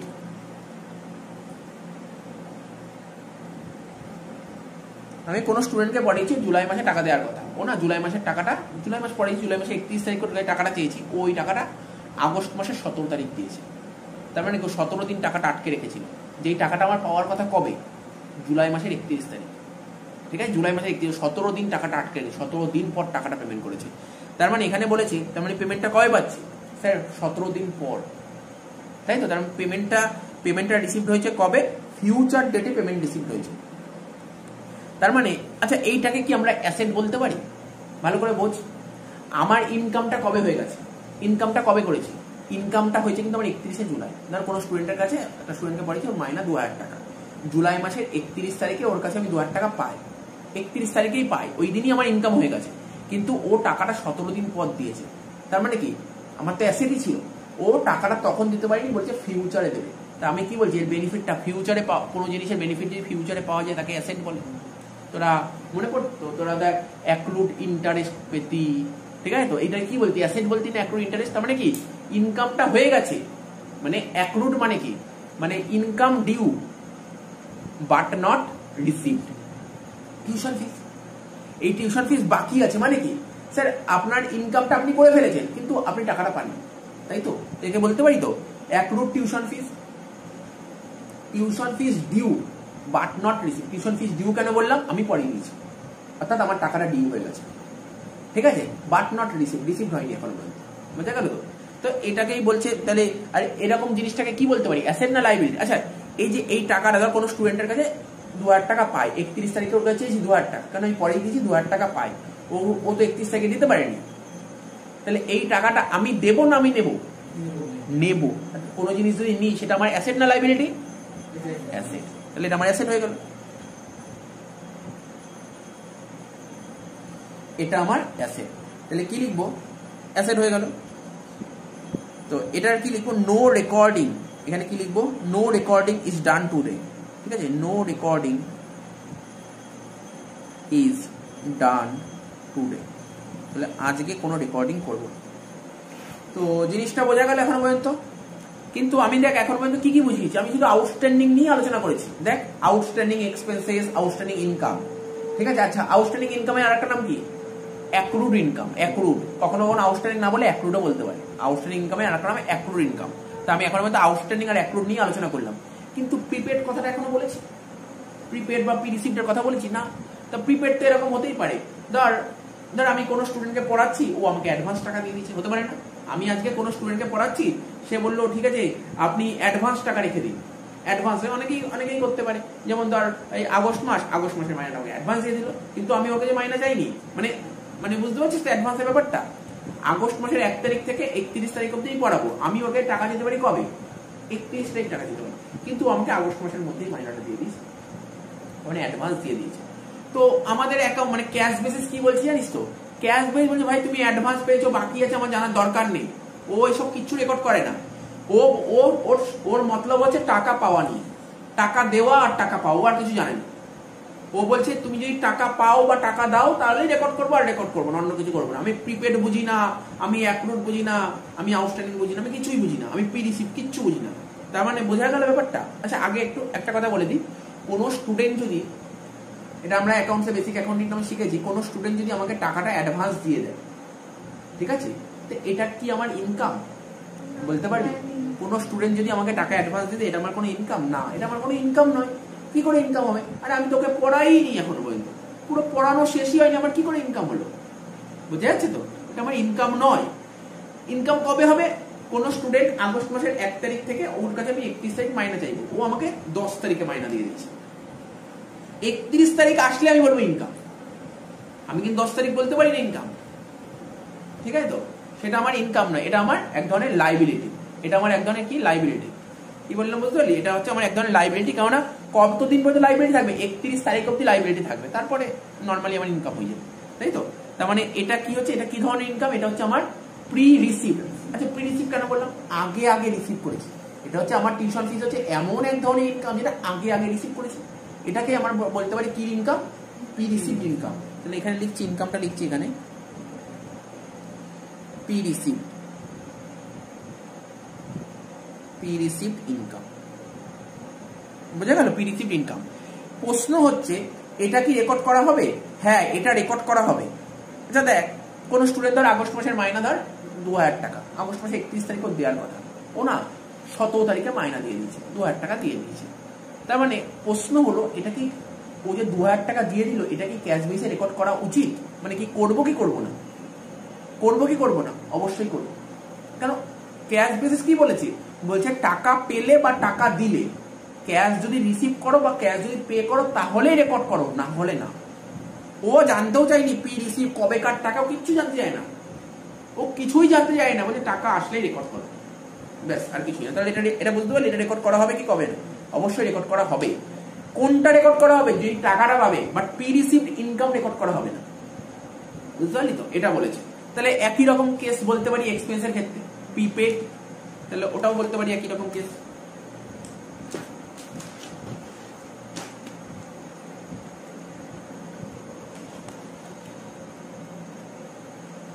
ধর এটাকে কি বলতে পারি? এটাকে বলতে পারি paid in advance. Paid in advance, যেমন একটা উদাহরণ আমি বলতে পারি, এর একটা উদাহরণ। সাপোজ ধর এই পেড ইন অ্যাডভান্সটা কিন্তু বলতে পারি প্রিপেড। এটা কেমন হয়? সাপোজ ধর আমি কারোর বাড়িতে ভাড়া থাকছি, তো বাড়িওয়ালাকে আমি বললাম ঠিক আছে আমি তোমাকে অ্যাডভান্স দিয়ে দিচ্ছি, অনেকেই দেয় অ্যাডভান্স। সাপোজ ধর আমার ভাড়া ধর 5000 টাকা ভাড়া, ঠিক আছে, আমি ওকে 6000 টাকা দিয়েছি, আগের মাসে 6000 টাকা দিয়ে দিয়েছি। ও বললো 1000 টাকা এখন খুচরো নেই, ঠিক আছে, তো 1000 টাকা তোমার কাছে রেখে দাও, পরের মাসে যখন টাকা দেবে তখন কাটাকাটি করে নেবো। 1000 টাকা আমি অ্যাডভান্স দিয়ে রেখেছি, ঠিক আছে তো। তো আমাদের ক্যাশ বেস কি বলছে? ও তখন কিন্তু 5000 টাকা রেকর্ড করবে না, ও কিন্তু 6ই রেকর্ড করবে, কারণ যত টাকা পেমেন্ট করবে তত টাকাই রেকর্ড করে দাও। তো বুঝতে পারছিস তো, এই পেড ইন অ্যাডভান্স এটা রেকর্ড হয়ে যাবে এখানে ক্যাশ বেসিসে। বোঝা গেল কি বললাম? তার মানে ক্যাশ বেস অফ অ্যাকাউন্টিং কি বুঝতে পারলি? Sir cash base of accounting ও কিন্তু কোনো রকমের আউটস্ট্যান্ডিং রেকর্ড করবে না। কেন রেকর্ড করবে আউটস্ট্যান্ডিং? ও তো টাকা পরে পাবে, কেন রেকর্ড করবে? বাকি তো এর কোনো রেকর্ড করবে না। তারপর যে আউটস্ট্যান্ডিং ইনকাম, আরে এটা কেন রেকর্ড করবে? টাকা তো পাইনি এখন। তারপর যে প্রিপেড এক্সপেন্সেস, স্যার আপনি তো এই টাকাটা আগে আগে দিয়ে দিয়েছেন, তাহলে এই টাকাটা রেকর্ড কেন করবো না? এই টাকাটা যত টাকা দিয়েছি সেই টাকাটুকু রেকর্ড করবো, বাট প্রিপেডটা রেকর্ড করবো না। ব্যাপারটা বুঝতে পারলে? প্রিপেড এক্সপেন্সেসটা রেকর্ড করবো না। আর কি বলেছে? প্রি রিসিভড ইনকাম, এটাও মানে যত টাকা রিসিভ করেছি ইনকাম সেটা রেকর্ড করব, বাট ওইটা রেকর্ড করবো না, মানে যেটা প্রি রিসিভড ইনকাম বলে রেকর্ড করবো না। কি বললাম বোঝা যাচ্ছে তো? যত অঙ্ক করবো আমি সব ক্লিয়ারিটি করে দেবো। তো এই জিনিসগুলো হলো আজকে আমি আর কিছু করাবো না। পরের দিন আমি কি করবো, এই ক্যাশ বেস অফ অ্যাকাউন্টিং কাকে বলে মানে ডেফিনেশনটা লিখে দেবো, ঠিক আছে? এর কিছু অ্যাডভান্টেজ দিয়ে দেবো, ডিসঅ্যাডভান্টেজ দিয়ে দেবো, তারপর অ্যাক্রুয়াল বেসিসে লিখবো, ঠিক আছে?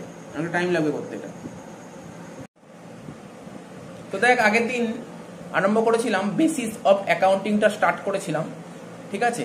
তো বোঝানো স্টার্ট করতে করতে বলেছিলাম বেসিস অফ অ্যাকাউন্টিং আমাদের দু রকমের আছে, একটা ক্যাশ বেসিস অফ অ্যাকাউন্টিং আর একটা অ্যাক্রুয়াল বেসিস অফ অ্যাকাউন্টিং।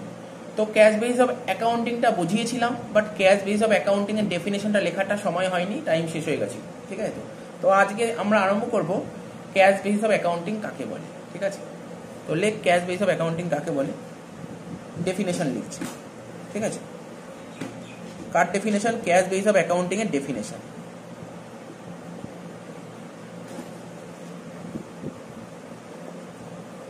ঠিক আছে, লিখবি, হ্যাঁ সবাই লিখবি। ক্যাশ বেসিস অফ অ্যাকাউন্টিং, লেখ cash basis of accounting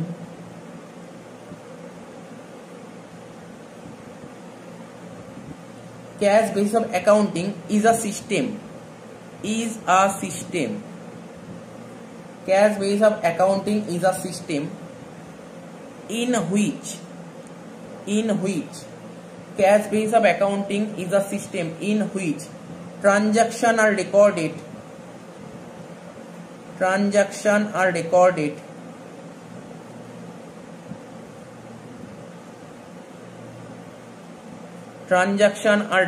লিখেছিস? when cash is received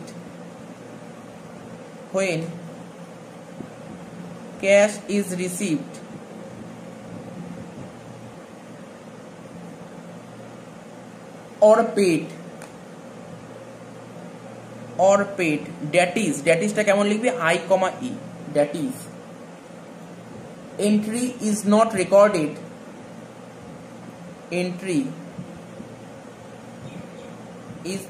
when a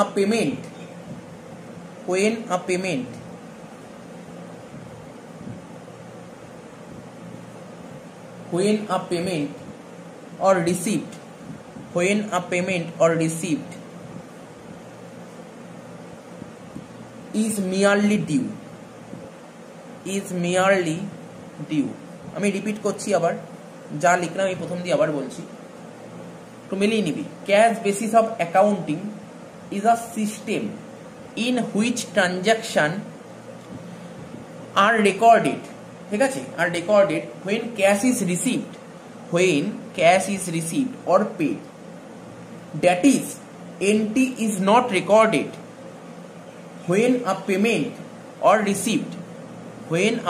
or receipt is merely due, ঠিক আছে? লিখতে পেরেছিস? প্যারা চেঞ্জ করে লিখবি। কি লিখবি? when cash basis of accounting, লেখ when cash basis of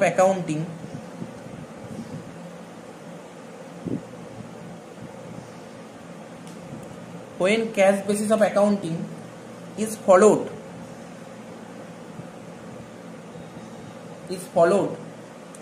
outstanding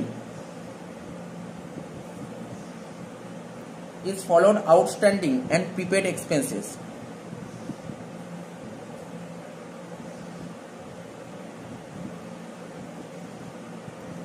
ঠিক আছে? and income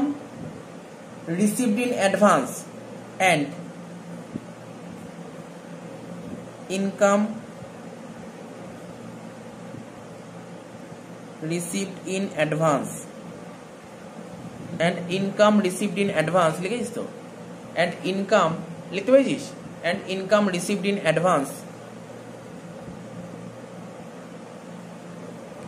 comma accrued income comma accrued income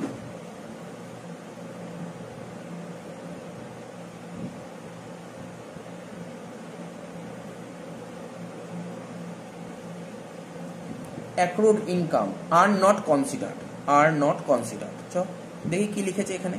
যদিও আগের দিন যেটা বলেছিলাম, যে কথাগুলো বলেছিলাম সেটাই এখানে লেখা আছে, নতুন কিছু লেখা নেই, তো কি বলছে এখানে, খুব সোজা জিনিস দিয়েছে, বলছে cash basis of accounting is a system. Cash basis of accounting হচ্ছে আমাদের অ্যাকাউন্টসের একটা সিস্টেম, ঠিক আছে? যেমন আমাদের অ্যাকাউন্টসের দুটো সিস্টেম আছে, একটা ক্যাশ বেস আছে, একটা অ্যাক্রুয়াল বেস আছে। তো ক্যাশ বেস অ্যাকাউন্টিং হচ্ছে একটা সিস্টেম। কি বলছে, যেখানে কি বলেছে, বলছে ট্রানজাকশন আর রেকর্ডেড, অর্থাৎ এই অ্যাকাউন্টিংয়ে কোন ট্রানজাকশনগুলো রেকর্ড করা হবে, ক্যাশ টাকা পেলে এবং ক্যাশ টাকা দিলে।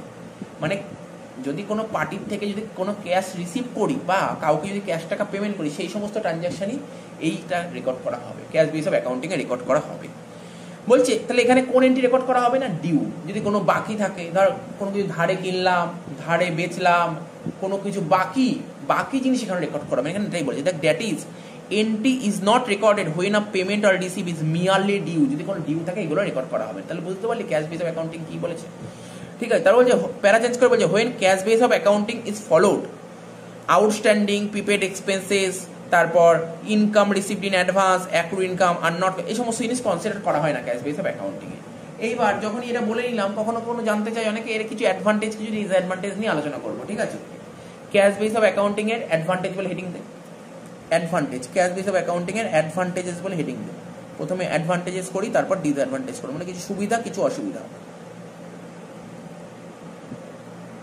আচ্ছা দেখ, এবার পড়বো ক্যাশ বেসিস অফ অ্যাকাউন্টিং এর কিছু সুবিধা। এতক্ষণ তো ক্যাশ বেসিস অ্যাকাউন্টিং অনেক আলোচনা করলাম, দেখি কি লেখা যায়, একটা করে পয়েন্ট পড়ি। বলছে ইট ইজ সিম্পল, এটা খুব সিম্পল, মানে খুবই সোজা সহজ। ক্যাশ অ্যাকাউন্টিং এর যে দুটো মেথড বলছি, সিস্টেম বলছি, তার মধ্যে এটা খুবই সহজ, ঠিক আছে? বোঝাটাও সহজ, ঠিক আছে? এটা খুব বোঝা সহজ, বা এটা এই পদ্ধতিতে হিসাব রাখাটা খুবই সহজ। বলছে as adjustment entry are not recorded, ঠিক আছে? তাই লিখে, এটা রেকর্ডেড লিখেছিস তো, রেকর্ডেড তো, অ্যাডজাস্টমেন্ট এন্ট্রি আর রিকোয়ার্ড, তাই তো? Adjustment entry are not required, আচ্ছা এটা রিকোয়ার্ড না, এটা লেখা আছে adjustment entry are not required. বলছে এটা কেন সিম্পল, এখানে কোনো অ্যাডজাস্টমেন্ট এন্ট্রি করতে হয়। অ্যাডজাস্টমেন্ট এন্ট্রি বলতে কোনগুলো বলে, প্রিপেড এক্সপেন্সেস, তারপর outstanding expenses, accrued income, pre received income, এগুলো করার দরকার হয় না, এই জন্য সিম্পল বলছে। নেক্সট পয়েন্ট কি বলছে, বলছে দিস অ্যাপ্রোচ, দেখ বলছে this approach is more objective, ঠিক আছে, as very few estimate and judgement are required. মানে ওই একই কথা বলছে, একদম আগের যে পয়েন্টটা শেষ করলাম সেখান থেকে শুরু। বলছে এটা কি বলছে, এখানে কোনো অ্যাডজাস্টমেন্ট করার দরকার হয় না। ওরা কিন্তু বারবার একই কথা বলছে, এখানে কোনো রকমের কোনো অ্যাডজাস্টমেন্ট করার দরকার হয় না। কি বললাম বুঝতে পারলি তো? মানে এখানে হিসাব রাখার জন্য, ঠিক আছে, কোনো রকমের অ্যাডজাস্টমেন্ট এন্ট্রি করার দরকার হয় না, এখানে এটাই বলতে চেয়েছে। বলছে this approach is more objective as very few estimate and judgement are required. তাহলে 3 নম্বর বলেছে the basis of accounting is suitable for those enterprise where most of the transaction are on cash basis. বলছে সেই সমস্ত organisation বা সেই সমস্ত এন্টারপ্রাইজে বা সেই সমস্ত কোম্পানিতে এই cash base of accounting applicable. কোন কোন জায়গায় অ্যাপ্লিকেবল, ঠিক আছে? যেমন আমি কয়েকটা এক্সাম্পল বলি। এখানে কি বলছে ভালো করে বুঝতে হলে কি বললাম, বলছে সেই সমস্ত অর্গানাইজেশনে তোমার এই ক্যাশ বেস অফ অ্যাকাউন্টিং ভালো লাগবে, মানে খুব ভালো অ্যাডভান্টেজ, যেখানে নগদ ট্রানজাকশন হয়, ক্যাশ ট্রানজাকশন করা হয়। কি বললাম বোঝা গেল? ক্যাশ বেস অফ অ্যাকাউন্টিং পুরোপুরি ক্যাশ টাকা রিসিভ করবো আর ক্যাশ টাকা পেমেন্ট করবো, সেই সমস্ত অর্গানাইজেশনে এটা ইউজ করা হবে। যেই সমস্ত অর্গানাইজেশনে অনলি ক্যাশটাকেই ফলো করা হয়। যেমন অনেক উদাহরণ আসতে পারে, যেমন ধর বলতে পারিস যে কোনো এনজিও সংস্থা, উদাহরণ বলছে একটা স্কুলে কখনো ধারবাকি হয়, স্কুল, ঠিক আছে? তারপর এনজিও মানে নন গভর্নমেন্ট অর্গানাইজেশন, তারপর এনপিও নন প্রফিট অর্গানাইজেশন, অর্থাৎ যে সমস্ত অর্গানাইজেশনের উদ্দেশ্য মুনাফা অর্জন করা নয়, জনগণকে সেবা দেওয়া, সার্ভিস দেওয়া, সেই সমস্ত জায়গায় এটা ইউজ করা হয়। আর কি ক্লাব, কলেজ, ঠিক আছে, কোনো রকমের চ্যারিটেবল ইনস্টিটিউশন মানে রামকৃষ্ণ মিশন, বেলুর মঠ, ভারত সেবাশ্রম সংঘ, এই সমস্ত। তাহলে বুঝতে পারলি কোন কোন জায়গায় ক্যাশ বেস অফ অ্যাকাউন্টিং তুই বেশি ফলো করতে পারবি। এই জন্য তোমরা দেখবি যখন আমরা ইনকাম এক্সপেন্স শিখেছিলাম সব ক্লাবের অঙ্ক থাকতো না, সব ক্যাশ বেসই থাকতো বেসিক্যালি। তাহলে আমাকে যদি কখনো বলা হয় এমন কিছু অর্গানাইজেশনের নাম বলো যেখানে ক্যাশ বেস ফলো করা হয়, তখন কি বলবি? এনজিও, স্কুল, কলেজ, হাসপাতাল, এই সমস্ত জায়গায় cash base of accounting follow করা হয়। এবার এর কিছু ডিসঅ্যাডভান্টেজ বলছি। কি বলছে? ইট ডাজ নট গিভ, ঠিক আছে, ইট ডাজ নট গিভ, এটা কি লিখেছে? ট্রু, এটা ট্রু হবে না, ট্রু হবে। ইট does not give a true and fair view, true, TRUE, true and fair view. কি লিখেছি? ইট does not give a true and fair view of the profit or loss and the financial position of an enterprise। তাহলে কি বলছি? আবার পড়ছি প্রথম দিয়ে। প্রথম ডিসঅ্যাডভান্টেজ কি বলেছে? বলছে it does not give a true and fair view, ঠিক আছে, ট্রু অ্যান্ড ফেয়ার ভিউ মানে বলবো, সব বলবো, লাইনটা কি বলতে চাইছে? বলছে it does not give a true and fair view of the profit or loss and the financial position of an enterprise because it ignore fundamental accounting assumption, that is accrual assumption। কি বলেছে লাইনটার মানে বোঝা যায়। বলছে it does not give a, এ কখনোই আমাদের যে কোম্পানি আছে, আমাদের যে ব্যবসা আছে, ব্যবসার যে প্রফিট বা লসটা বেরোয় না, তার কখনো সঠিক চিত্র দেয় না। ট্রু অ্যান্ড ফেয়ার ভিউ মানে সঠিক চিত্র, ট্রু অ্যান্ড ফেয়ার ভিউ দিতে মানে ঠিকঠাক মানে পরিষ্কার পিকচার দেয় না। আমরা যে সমস্ত কোম্পানি নিয়ে ডিল করছি সেই কোম্পানি যদি অরিজিনাল প্রফিট লস জানতে চাই, কখনোই ট্রু অ্যান্ড ফেয়ার ভিউ দেয় না, ঠিক আছে। আর কি দেয় না? আমার বিজনেসের যে ফিনান্সিয়াল পজিশন সেটারও ট্রু অ্যান্ড ফেয়ার ভিউ দেয়। তাহলে কি বললো? এর মেন অসুবিধাটাই কিন্তু মেন অসুবিধা। আমাকে যদি বলে ক্যাশ বেস অফ অ্যাকাউন্টিং এর মেন অসুবিধা কি, তুই বলতে পারিস আমরা যে অর্গানাইজেশনে যুক্ত আছি সেই অর্গানাইজেশনের সঠিক প্রফিট জানতে চাইলে তার সঠিক চিত্র দেবে না, মানে ট্রু অ্যান্ড ফেয়ার ভিউ দেবে না, প্রফিট লসের ট্রু অ্যান্ড ফেয়ার ভিউ দেবে না, ফিনান্সিয়াল পজিশন মানে asset liability true and fair view দেবে না। তার কারণ কি জানিস? এখানে তোর কোনো রকমের আউটস্ট্যান্ডিং রেকর্ড করা হয় না, কোনো রকমের প্রিপেড রেকর্ড করা হয়, তাহলে কি করে ট্রু অ্যান্ড ফেয়ার ভিউ দেবে?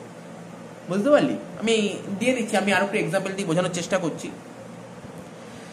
বলছে Das outstanding and prepaid expenses and accrued income received in advance are not accounting, record করা হয় না। দেখ আমি একটা করেছি, আমি বুঝিয়ে দিচ্ছি ব্যাপারটা।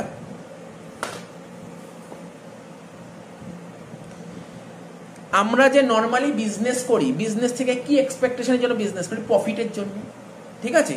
তা আমরা যে বিজনেস করি এমন না যে আমরা 4-5 বছর ধরে ব্যবসা করলাম, 4-5 বছর পর প্রফিট করবো না।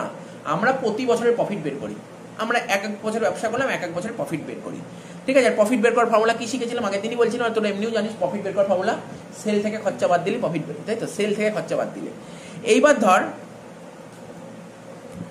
প্রথমে একটা বছর দেওয়া আছে, ঠিক আছে, প্রথম বছরে যে সেল করবো, আমি কি বললাম প্রফিট বের করার নিয়ম, ধর একটা বছরে সেল থেকে খরচা বাদ দেবো। সেল বলতে কোন সেল?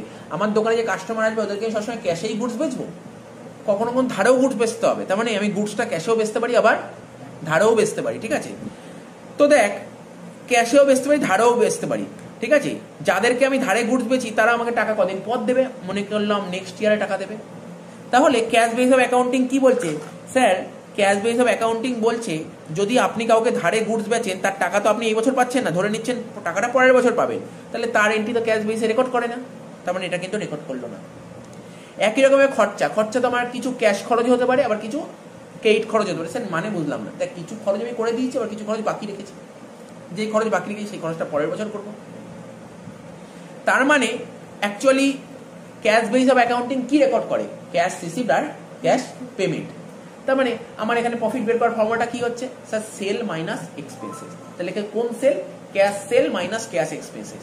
তাহলে তুই বিজনেসের অরিজিনাল পিকচার পেলি। তুই তো আমি এই বছর ধর সেল করলাম, ধর 1 লাখ টাকার গুডস ক্যাশে বেচলাম আর 2 লাখ টাকার গুডস ধারে বেচলাম, টোটাল তো 3 লাখ টাকার গুডস বেচলাম, কিন্তু 2 লাখ টাকার গুডস ধারে বেচলাম তো রেকর্ডই করলাম না। আবার আমি খরচ করলাম, ধর টোটাল 50,000 টাকা খরচ করলাম, যার মধ্যে 20,000 টাকা ক্যাশে আর 30,000 টাকা বাকি রেখেছি, তুই 30,000 টাকাও রেকর্ড করলাম, তাহলে প্রপার চিত্র পেলাম না তো। এটা হচ্ছে সবচেয়ে বড় ডিসঅ্যাডভান্টেজ, অর্থাৎ ট্রু অ্যান্ড ফেয়ার ভিউ পাচ্ছেন। আমার কথাটা বোঝা গেল? অর্থাৎ আমি এটাই বলতে চাইছি কোনো রকমের আউটস্ট্যান্ডিং এখানে রেকর্ড করা হয় না, প্রিপেড রেকর্ড, এগুলো কিছু রেকর্ড করে, এটা সবচেয়ে বড় অসুবিধা ক্যাশ বেস অফ অ্যাকাউন্টিং এ। তাহলে বোঝা গেল। 2 নম্বর পয়েন্ট কি বলেছে দেখি যান, দেখি কি বলেছে 2 নম্বর পয়েন্ট। বলছে it does not follow matching principle of accounting. এ কখনোই ম্যাচিং অ্যাকাউন্টিং এর যে একটা প্রিন্সিপাল আছে ম্যাচিং প্রিন্সিপাল, এটাকেও ফলো করে না। তো এর উদাহরণটা যদি বলি ম্যাচিং প্রিন্সিপালটা, এটাও খুব সুন্দর উদাহরণ দিয়েছি, ঠিক আছে, আমি উদাহরণগুলো দিয়ে দিচ্ছি, তোরা দেখে নিতে পারবি। প্রথম বছর, এক একটা বছর, প্রথম বছর আমি কিছু গুডস ক্যাশে বেচেছি, আবার কিছু গুডস বললাম সেল যখন করবো কিছু ক্যাশেও বেচতে পারি, আবার কিছু গুডস ধারেও বেচতে পারি, মানে কিছু গুডস আমি নগদেও বেচতে পারি, আবার কিছু গুডস ধারেও বেচতে পারি, ঠিক আছে। একই রকমভাবে খরচাও হয়। আমি মেনে নিচ্ছি এই বছর সমস্ত খরচ ক্যাশেই করেছি। ধর আমি যে গুডস বেচলাম না, সাপোজ ধর আমি 1500 টাকার গুডস ক্যাশে বেচেছি। কত টাকার গুডস বললাম? সাপোজ 1500 টাকার গুডস ক্যাশে বেচেছি আর 500 টাকার গুডস ধারে বেচেছি। এবার গুডসগুলো যার মারফত বেচছি, মনে করলাম যার মারফত গুডসগুলো বেচেছে তাকে কিছু কমিশন দিতে হবে। আমি বললাম আমার গুডসগুলো বেচে দাও, তোমাকে কমিশন দেবো। কিন্তু ওকে কি আমি বলেছি ক্যাশে গুডস বেচলে কমিশন দেবো, ধারে গুডস বেচলে কমিশন দেবো, এরকম কিছু বলিনি। তুমি গুডস বেচে দাও, কমিশন দেবো। অর্থাৎ গুডস বেচেছি 1500 টাকা আর 500 টাকা, 2000 টাকার গুডস বেচে দাও, তোমাকে আমি কমিশন দেবো। ওকে কমিশন দেবো। কি বললাম বোঝা যাচ্ছে তো? তাহলে এই জিনিসটা মাথায় রাখতে হবে। সাপোজ ধর এখানে আমি একটু উদাহরণটা একটু চেঞ্জ করেছি। ধর আমি কমিশনটা দিয়েছি, ধর কমিশন বাবদ খরচ করছি আমি 2000 টাকা, কমিশন বাবদ খরচ করছি, ওকে 2000 টাকা কমিশন দিয়েছি, কমিশন বাবদ খরচ করছি 2000 টাকা, যার মধ্যে কিছু গুডস ক্যাশে বেচেছি, আবার কিছু গুডস ধারে বেচেছি, ঠিক আছে। আমি প্রথমে কি বললাম ক্যাশে 1500 টাকার গুডস বেচেছি, আমি উদাহরণটা একটু চেঞ্জ করে দিচ্ছি, মানে ক্যাশে আরো অনেক বেশি টাকার গুডস পেয়েছি, কিন্তু যার মারফত গুডসটা বেচেছি, যে গুডসটা বেচে দিয়েছে আমাকে, তাকে তো কমিশন দিতে হয়েছে। ক্যাশে গুডস বেচার জন্য 1500 টাকা কমিশন দিয়েছি, আর ধারে গুডস বেচার জন্য 500 টাকা কমিশন দিয়েছি, টোটাল 2000 টাকা কমিশন দিয়েছি। কিন্তু আমাদের অ্যাকাউন্টস কি বলছে, এই যে 500 টাকা যে ধারে গুডস পেয়েছি, এই টাকাটা পাবো কবে? পরের বছর পাবো।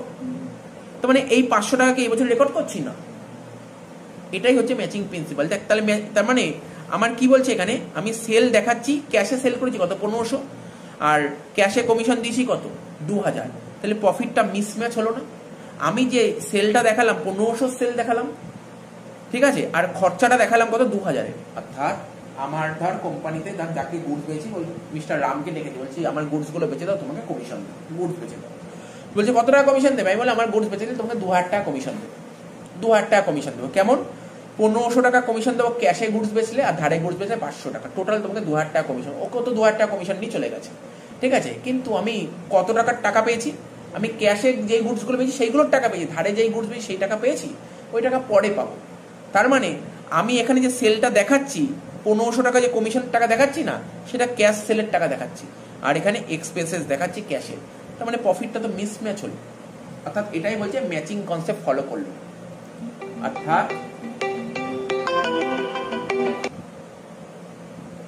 অর্থাৎ তোকে মাথায় রাখতে হবে, মানে তুই যত টাকা সেল করবি, অর্থাৎ যত টাকা সেল করবি, তুই সেল যদি 1 লাখ টাকা দেখাস, তাহলে খরচ ওই 1 লাখ টাকার রিলেটেড দেখাতে হবে।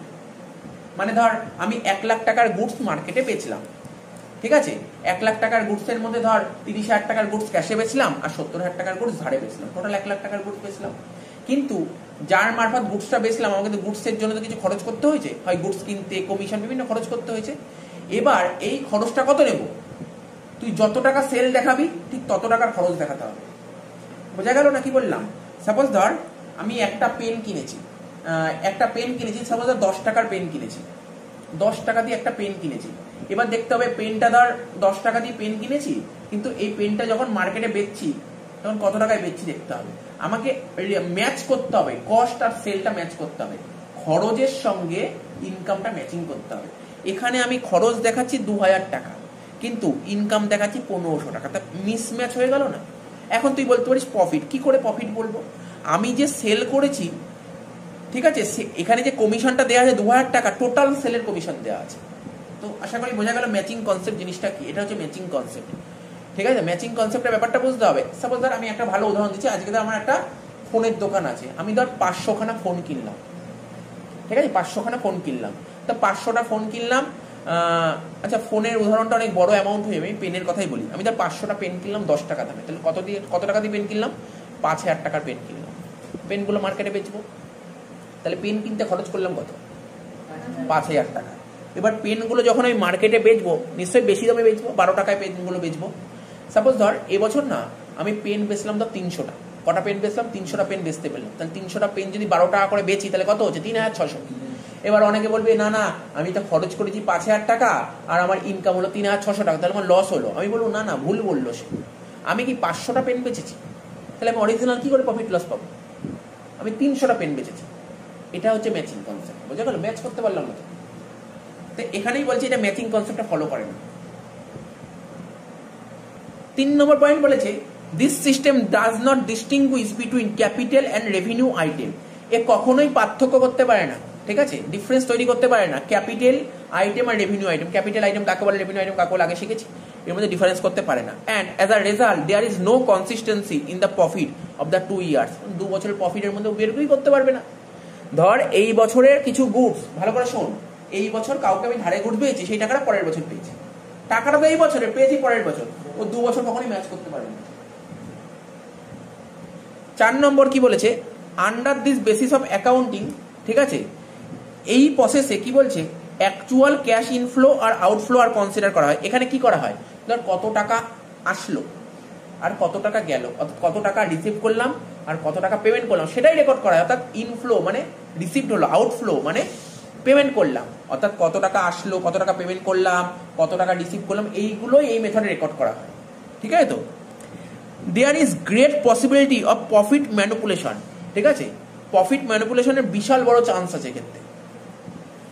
For example payment may be delay or postponed, ঠিক আছে, সেক্ষেত্রে পেমেন্টটা বেশিরভাগ সময় এরকম কেসে পেমেন্টটা ডিলে হতে পারে, দেরি হতে পারে। কেননা আমরা সমস্ত কিছু ক্যাশ বেসে রেকর্ড করি। আজকে ধর কাউকে ধারে গুডস বেচলাম, সে টাকাটা এই বছর দিল না, পরের বছর দিল, তাহলে আমি কি অরিজিনাল প্রফিট পেলাম? কিন্তু গুডসটা তো বেচা হলো এই বছর, টাকাটা পেলাম পরের বছর, তো অরিজিনাল প্রফিট পাবো না। এটাই প্রফিট, এটাকে বলছে প্রফিট ম্যানিপুলেশন। অ্যাকচুয়ালি প্রফিট বা লস এই বছরের, কিন্তু দেখাচ্ছি পরের বছরে, প্রফিট ম্যানিপুলেট হচ্ছে এটাকে বলে, ঠিক আছে তো। Similarly income may be postpone or collected early. Suppose ধর আমি এই বছর অনেক স্টুডেন্ট পড়িয়েছি, এই বছর স্টুডেন্ট পড়িয়েছি, করোনার জন্য ওরা এই বছর অনেকে পেমেন্ট করতে পারেনি, হয়তো নেক্সট ইয়ারে পেমেন্ট করেছে, কিন্তু ইনকামটা তো আমার এই বছরে। আমি যদি টাকাটা পরের বছর পাচ্ছি, যদি পরের বছর দেখাই, তাহলে পরের বছর ইনকাম হয়ে যাচ্ছে, তাহলে প্রফিটটা কিনা এই বছরে ছিল, প্রফিটটা ওই বছরে চলে যাচ্ছে, প্রফিটটা ম্যানিপুলেট হচ্ছে, ঠিক আছে। তো এই হচ্ছে ক্যাশ অ্যাকাউন্টিং এর সুবিধা অসুবিধা। অ্যাকচুয়ালি আমাকে যদি জিজ্ঞাসা করিস কোন অ্যাকাউন্টিং সবচেয়ে বেস্ট, যদি বিজনেসের অরিজিনাল প্রফিট আমরা জানতে চাই, তাহলে সবচেয়ে বেস্ট মেথড হচ্ছে অ্যাক্রুয়াল বেসিস। ক্যাশ বেস কখনোই ভালো নয়, ক্যাশ বেস কখনোই ভালো নয়, বুঝতে পারলি তো। আমার দোকানে এই বছর কেউ গুডস কিনতে আসলো, আমি আজকেই গুডস বেচলাম, ও টাকা দিল কালকে, তা রেকর্ড তো কালকে করবো। ক্যাশ বেস বলছে কালকে রেকর্ড করবো, কিন্তু অরিজিনালটা না, অরিজিনাল তো আজকে। এই জিনিসটা মাথায় রাখতে হবে। এরপর আমি অ্যাক্রুয়াল বেসে করাচ্ছি। এবার ক্যাশ বেস অফ অ্যাকাউন্টিং যা বোঝালাম এনাফ, মোটামুটি বোঝা গেল। এবার লিখবো অ্যাক্রুয়াল বেসিস অফ অ্যাকাউন্টিং, আর এটাই হচ্ছে অ্যাকাউন্টিং এর বেস্ট প্রসেস, আর আমরা এই প্রসেসেই অ্যাকাউন্টস করি। তোরা মনে কর ক্লাস 11-এ ফাইনাল অ্যাকাউন্ট করেছিলি তো, ফাইনাল অ্যাকাউন্ট, ওখানে অ্যাক্রুয়াল বেসিস, তোরা অ্যাকাউন্টস পুরোটাই অ্যাক্রুয়াল বেসিসে শিখেছিস। আমরা অ্যাক্রুয়াল বেসে অ্যাকাউন্টস করি, ক্যাশ বেসে করি না, বাট সিস্টেম আছে তো জানতে হয়। আচ্ছা, ক্যাশ বেসে কোথায় করেছিলাম? ইনকাম এক্সপেন্ডিচার শিখেছিলাম, ওখানে রিসিভ পেমেন্ট একটা অ্যাকাউন্ট হতো, ওখানেই করতাম, আর কোথাও করতাম না ক্যাশ বেসিস, পুরোপুরি অ্যাক্রুয়াল বেসেই করতে হয়। তো লিখছি এখানে accrual basis of accounting, ACCRUAL, accrual basis of accounting, ঠিক আছে, লিখেছিস? এই মেথডের আর একটা নাম আছে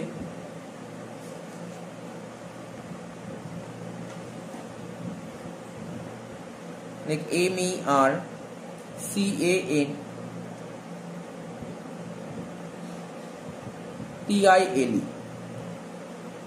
কি বললাম? MERCANTILE সিস্টেম, TILE, আবার বলবো MERCANTILE সিস্টেম। তো দেখ এটা বোঝাই কি বলতে চেয়েছি। এটা প্রথমে লিখছি ট্রানজ্যাকশন, যেটা আমি আগের ক্লাসেও শিখেছিলাম। ট্রানজ্যাকশন প্রথমে তোমাকে বিজনেস ট্রানজ্যাকশন সিলেক্ট করে নিয়েছি, তারপর এই ট্রানজ্যাকশনগুলোকে কি করতাম? রেকর্ড করতাম, হ্যাঁ কি না? আমাদের যে পুরো টোটাল যে বিজনেস আছে, বিজনেসের মধ্যে যে সমস্ত ট্রানজ্যাকশন হয়, এই ট্রানজ্যাকশনগুলো কি করতে হয়? রেকর্ড করতে হয়। তো এইগুলো ট্রানজ্যাকশনের পাশে লিখলাম রেকর্ড ইট, এইগুলোকে রেকর্ড করি। তো আমাদের বিজনেসে যে সমস্ত ট্রানজ্যাকশন হয়, কিছু ট্রানজ্যাকশন ক্যাশ হয়, আগের দিন বলছিলাম তো, কিছু ট্রানজ্যাকশন ক্যাশ হয়, আবার কিছু ট্রানজ্যাকশন ক্রেডিট হয়, বলেছিলাম তো। সব সময় কি আমরা ক্যাশ ট্রানজ্যাকশন পাই? কিছু কিছু সময় তো ক্রেডিট ট্রানজ্যাকশনে চলে আসে। তাই বলছি ট্রানজ্যাকশন দু রকমের হয়, একটা ক্যাশও হতে পারে আর একটা ক্রেডিটও হতে পারে। আমরা ক্যাশ বেস অফ অ্যাকাউন্টিং এ কি শিখেছিলাম? অনলি ক্যাশ ট্রানজ্যাকশন রেকর্ড করা হয়, সে ক্যাশ রিসিভ বা ক্যাশ পেড। কিন্তু অ্যাক্রুয়াল বেসিস কি বলছে, একটু বাড়িয়ে দিচ্ছে, বলছে এখানে আমরা শুধু ক্যাশ বেসিস রেকর্ড করব না, ক্যাশ বেসিস তো রেকর্ড করবই, ক্যাশ ট্রানজ্যাকশন তো রেকর্ড করবই, তার পাশাপাশি ক্রেডিট ট্রানজ্যাকশন রেকর্ড করবো। ডিফারেন্স বুঝতে পারি দুটোর মধ্যে? ডিফারেন্সটা কি? Cash base of accounting A only cash transaction record করা হয়, এখানে ক্যাশ ট্রানজ্যাকশনের পাশাপাশি কোন ট্রানজ্যাকশন রেকর্ড করা হবে? ক্রেডিট ট্রানজ্যাকশন রেকর্ড করা হবে, অর্থাৎ দুটোই রেকর্ড করা হয়। অর্থাৎ এটাকেই বলে ফুল অ্যাকাউন্টিং। কি বলে? ফুল অ্যাকাউন্টিং। লিখছি ফুল অ্যাকাউন্টিং। আর এই ফুল অ্যাকাউন্টিং যদি করি তাহলে দেখ না, তুই ভাবার চেষ্টা কর, এখানে ক্যাশ ট্রানজ্যাকশন রেকর্ড করবো, আবার ক্রেডিট ট্রানজ্যাকশন রেকর্ড করবো, দুটো ট্রানজ্যাকশন রেকর্ড করবো, তাহলে পুরোপুরি অ্যাকাউন্ট করবো, কোনো কিছু মানে আধা করবো না। আগের যেমন আধা করছিলাম, এখানে পুরোটাই করব। তা পুরোটা করলে যে আমরা অ্যাকাউন্টসটা করব, সেখান থেকে তো একটা প্রফিট বা লস কিছু তো একটা বেরোবে। তার মানে আগের মেথডে যে প্রফিটটা বেরিয়েছিল আর এই মেথডে যে প্রফিটটা বেরোলো, কোন মেথডের প্রফিটটা বেটার হবে? আগেরটা বেটার না এটা বেটার? এটা বেটার হবে। অ্যাক্রুয়াল বেসে প্রফিটটা বেটার হবে। বুঝতে পারছিস ব্যাপারটা কি বলছি? একদম কনসেপচুয়াল। তো এখানে প্রফিট বেটার হবে, তাহলে প্রফিট বেটার হবে। বুঝতে পারছি কেন প্রফিটটা বেটার হবে? বলি স্যার এখানে প্রফিট বেটার হওয়ার একটাই কারণ, আপনি ওখানে ক্রেডিট ট্রানজ্যাকশন নিতেন, এখানে ক্রেডিট ট্রানজ্যাকশন নেবেন, মানে আপনি এখানে আউটস্ট্যান্ডিং নেবেন, আপনি এখানে প্রিপেড নেবেন, আপনি এখানে অ্যাক্রুড নেবেন, পি রিসিভ নেবেন, সব নেবেন, তাহলে সুতরাং প্রপার বেরোবে। ঠিক আছে তো? তাহলে এখানে কি যেমন বেটার হবে একদিকে, আর একটা জিনিস কি হবে? মিসম্যাচও হবে না। যে আগেরটা যে মিসম্যাচ হচ্ছিল, এখানে কি মিসম্যাচ হবে? না, মিসম্যাচ হওয়ার কোনো চান্স নেই। অর্থাৎ তার মানে আমি কি বলতে পারি, আমার এখানে ম্যাচিং কনসেপ্ট ফলো হবে। আগেরটায় দেখ ক্যাশ বেস অফ অ্যাকাউন্টিং এর ডিসঅ্যাডভান্টেজ কি ছিল? এখানে ম্যাচিং কনসেপ্ট ফলো হয় না। তাহলে কি বলতে পারি? এখানে ম্যাচিং কনসেপ্ট ফলো হবে। কত ইজি জিনিস। তাহলে এখানে ম্যাচিং কনসেপ্ট ফলো হবে। ঠিক আছে, জাস্ট এটা দেখ, আমি এই যে লাইনটা লিখে দিলাম, আমি অ্যাক্রুয়াল বেস শিখে গেলাম। এবার জাস্ট দেখবো বইতে কি বলেছে অ্যাক্রুয়াল বেস, সেখানে 2-3 লাইন লিখে দেবো, তাহলেই হয়ে যাবে ডেফিনেশন। লিখ ডেফিনেশনটা, লিখ আন্ডার দা এইটুক জায়গা হাফ ছেড়ে দিয়ে লেখ আন্ডার দা, আমি বলছি লেখ under the accrual concept, under the accrual concept, ACCRUAL, accrual concept, under the accrual concept, comma, a transaction is recorded, a transaction is recorded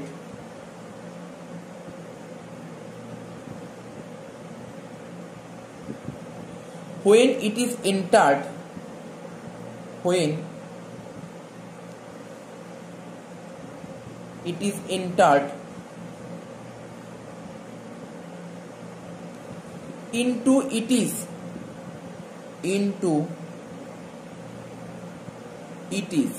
ঠিক আছে immaterial debt,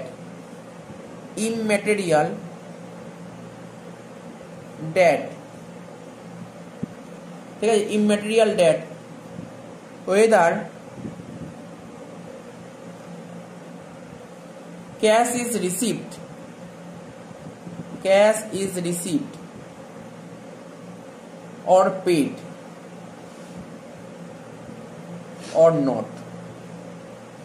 লাইনটা বুঝতে পেরেছিস নাকি? দেখ, under the accrual concept a transaction is recorded when it is entered into it is immaterial debt whether cash is received or paid or not. বলছে accrual কনসেপ্টে সেই সমস্ত ট্রানজ্যাকশন তুমি রেকর্ড করবে, ঠিক আছে, when it is entered হলেই এইগুলো record করে দেবে। এটা কোনো ম্যাটার করে না তুমি ক্যাশ টাকা পেয়েছো, মানে ক্যাশ পেড, নট পেড, ঠিক আছে, তারপর যে ক্যাশ রিসিভ, এগুলো কোনো ম্যাটার করে না।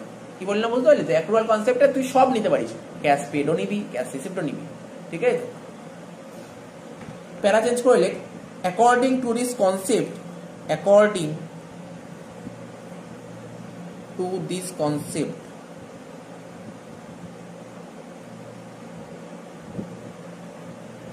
we record outstanding expenses তুই ভাব, আমি কি বললাম, অ্যাক্রুয়াল কনসেপ্টে কি শুধু ক্যাশ ট্রানজ্যাকশন রেকর্ড করব? না, ক্রেডিট ট্রানজ্যাকশন রেকর্ড করব। তাহলে যেখানে ক্রেডিট ট্রানজ্যাকশন রেকর্ড করা হবে সেখানে কি আউটস্ট্যান্ডিং এক্সপেন্স কনসিডার করব কি করব না? করব, আউটস্ট্যান্ডিং কনসিডার করব। তাই বলছি according to this concept we record outstanding expenses record করব। ঠিক আছে, আর কি রেকর্ড করব বল? কি রে বল? প্রিপেড এক্সপেন্সেস রেকর্ড করব,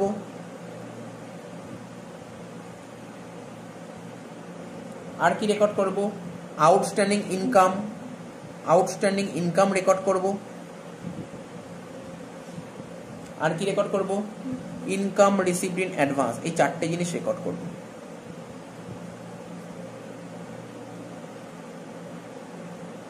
কি কি বললাম? এই কনসেপ্টে আমরা কি কি রেকর্ড করব? আউটস্ট্যান্ডিং এক্সপেন্সেস রেকর্ড করব, প্রিপেড রেকর্ড করব, পিডিসি রেকর্ড করব, আর অ্যাক্রুড ইনকাম, তাই তো? বা আউটস্ট্যান্ডিং ইনকামের আর নাম অ্যাক্রুড ইনকাম, এগুলো সব রেকর্ড করব।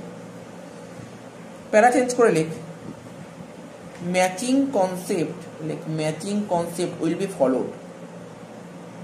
তাহলে সেক্ষেত্রে কি হবে? ম্যাচিং কনসেপ্ট ফলো হবে এখানে। কি রে? ম্যাচিং কনসেপ্ট ফলো হবে। অ্যাকর্ডিং রেজাল্ট উইল প্রোভাইড, ঠিক আছে?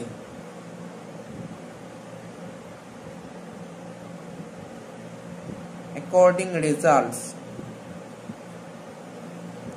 উইল প্রোভাইড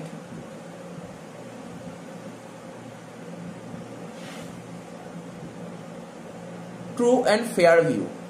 তো এখানে যে রেজাল্টটা বেরোবে নিশ্চয়ই ট্রু অ্যান্ড ফেয়ার ভিউ দেবে।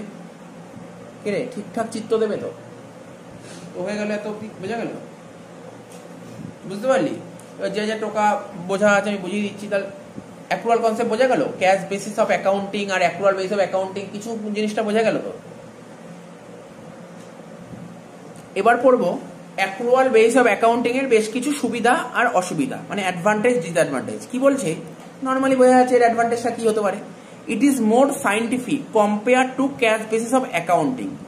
এটা অনেক সাইন্টিফিক বলা যেতে পারে, ঠিক আছে? And hence is favoured by accountant. আমাদের কোম্পানি যারা অ্যাকাউন্টেন্ট আছে না, তারা সবসময় এই মেথডটাকেই ফলো করে, বলে কি এটাই ঠিক, এটাই ভালো। ক্যাশ বেসিস অফ অ্যাকাউন্টিংটাই, ক্যাশ বেসিস অফ অ্যাকাউন্টিং এর তুলনায় accrual basis of accounting best, preferable, ঠিক আছে? আর এটা অনেকটা সাইন্টিফিক। 2 নম্বর বলেছে this basis of accounting show a complete picture of financial transaction of the business as it takes into account all transactions relating to the period adjusted for outstanding expenses, prepaid expenses, accrued income and income received in advance. কি বলেছে? তো এমন কিছু বলেনি, line পরেই বুঝতে পেরেছিস। This base of accounting মানে অ্যাক্রুয়াল বেস অফ অ্যাকাউন্টিং কি দেখাচ্ছে? কমপ্লিট পিকচার, আমাদের ফিনান্সিয়াল ট্রানজাকশন তার কমপ্লিট পিকচার দেখাবে, ঠিক আছে? অফ অল ট্রানজাকশন, কি বলেছে? Of the business as it. আর বলেছে takes into account all transaction relating to the period adjust. এমন কি হবে? দেখ, কমপ্লিট পিকচার কেন পাবো? এখানে আউটস্ট্যান্ডিং এক্সপেন্সেস দেখাবে, প্রিপেড এক্সপেন্সেস দেখাবে, আউটস্ট্যান্ডিং ইনকাম দেখাবে, পিডিসি ইনকাম দেখাবে, তো সব জিনিসই দেখাবে। তো সুতরাং প্রপার ইনফরমেশন তুই পেয়ে যাচ্ছিস সেখান থেকে। আর কি বলেছে দেখা যাক। বলে যে দিস সিস্টেম ডিসক্লোজ, এটা কারেন্ট, হ্যাঁ কারেন্ট হবে, কারেন্ট প্রফিট।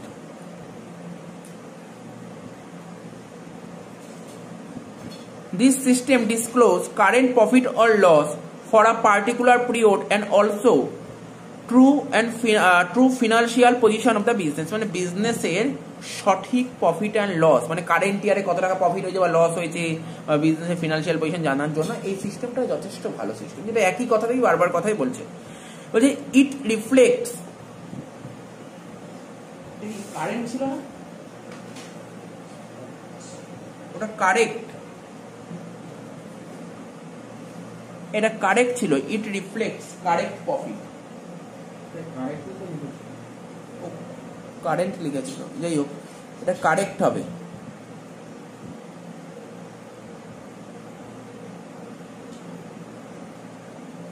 সরি,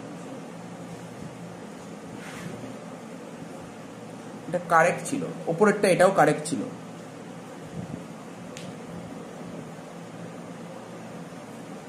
এটাও কারেক্ট ছিল, ঠিক আছে। তো এটা পড়ে দিই 3 নম্বরটা বলছে this system disclose correct profit or loss for a particular period and also true financial position of the business. আর 4 নম্বর বলছে it reflects correct profit or loss during the accounting period, ঠিক আছে।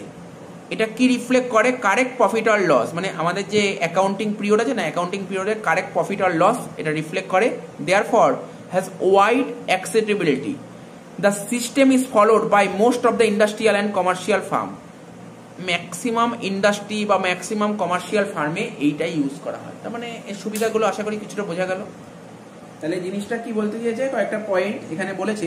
অ্যাক্রুয়াল বেসিস মানে যে সমস্ত খুব বড় বড় কোম্পানিতে, টাটা কোম্পানি বল, উইপ্রো কোম্পানি বল, রিলায়েন্স কোম্পানি, এগুলো সব বড় বড় কোম্পানি, ঠিক আছে। যে সমস্ত বড় বড় কোম্পানিতে ক্যাশ ট্রানজাকশনও হয় আবার ক্রেডিট ট্রানজাকশনও হয়, সেই সমস্ত কোম্পানিতে অ্যাক্রুয়াল বেসিস বেশি গ্রহণযোগ্য, অ্যাকসেপ্ট করবে সেই সমস্ত জায়গায়, ঠিক আছে। তারপর বলেছে ধর অনেক জায়গায় কি হয়, অ্যাক্রুয়াল বেসিস অফ অ্যাকাউন্টিং কিছুক্ষণ আগেই বললাম, এখানে প্রিপেড এন্ট্রি রেকর্ড করা হয়, আউটস্ট্যান্ডিং রেকর্ড করা হয়, এই সমস্ত জিনিস কিন্তু অ্যাক্রুয়াল বেসিসে রেকর্ড করা হয়। আচ্ছা, আর কি, যেমন ধর প্রিপেড জিনিসটা কি, প্রিপেড এক্সপেন্স, ধর অ্যাকচুয়ালি পরের বছরের খরচের টাকাটা, পরের বছর কিছু এক্সপেন্সেস বা পরের বছর কিছু ইনকাম যেটা এই বছর দিয়ে দিয়েছে, সেটা কিন্তু রেকর্ড করা হয় না, মনে পড়ছে তো। প্রিপেড এক্সপেন্সেস, প্রি-রিসিভড ইনকাম, এগুলো কিন্তু রেকর্ড করা হয় না। এই সুবিধাগুলো আছে, তো এই জিনিসগুলো বলেছে, আর কিছু না। এবারে এর কিছু অসুবিধা আছে, দেখা যাক কি বলেছে অসুবিধা। বলছে this system is complicated as compare to cash base of accounting. Normally the cash base of accounting যতটা সোজা ছিল, এটা কি অতটা সোজা না, এটা একটু কমপ্লিকেট বাট ভালো।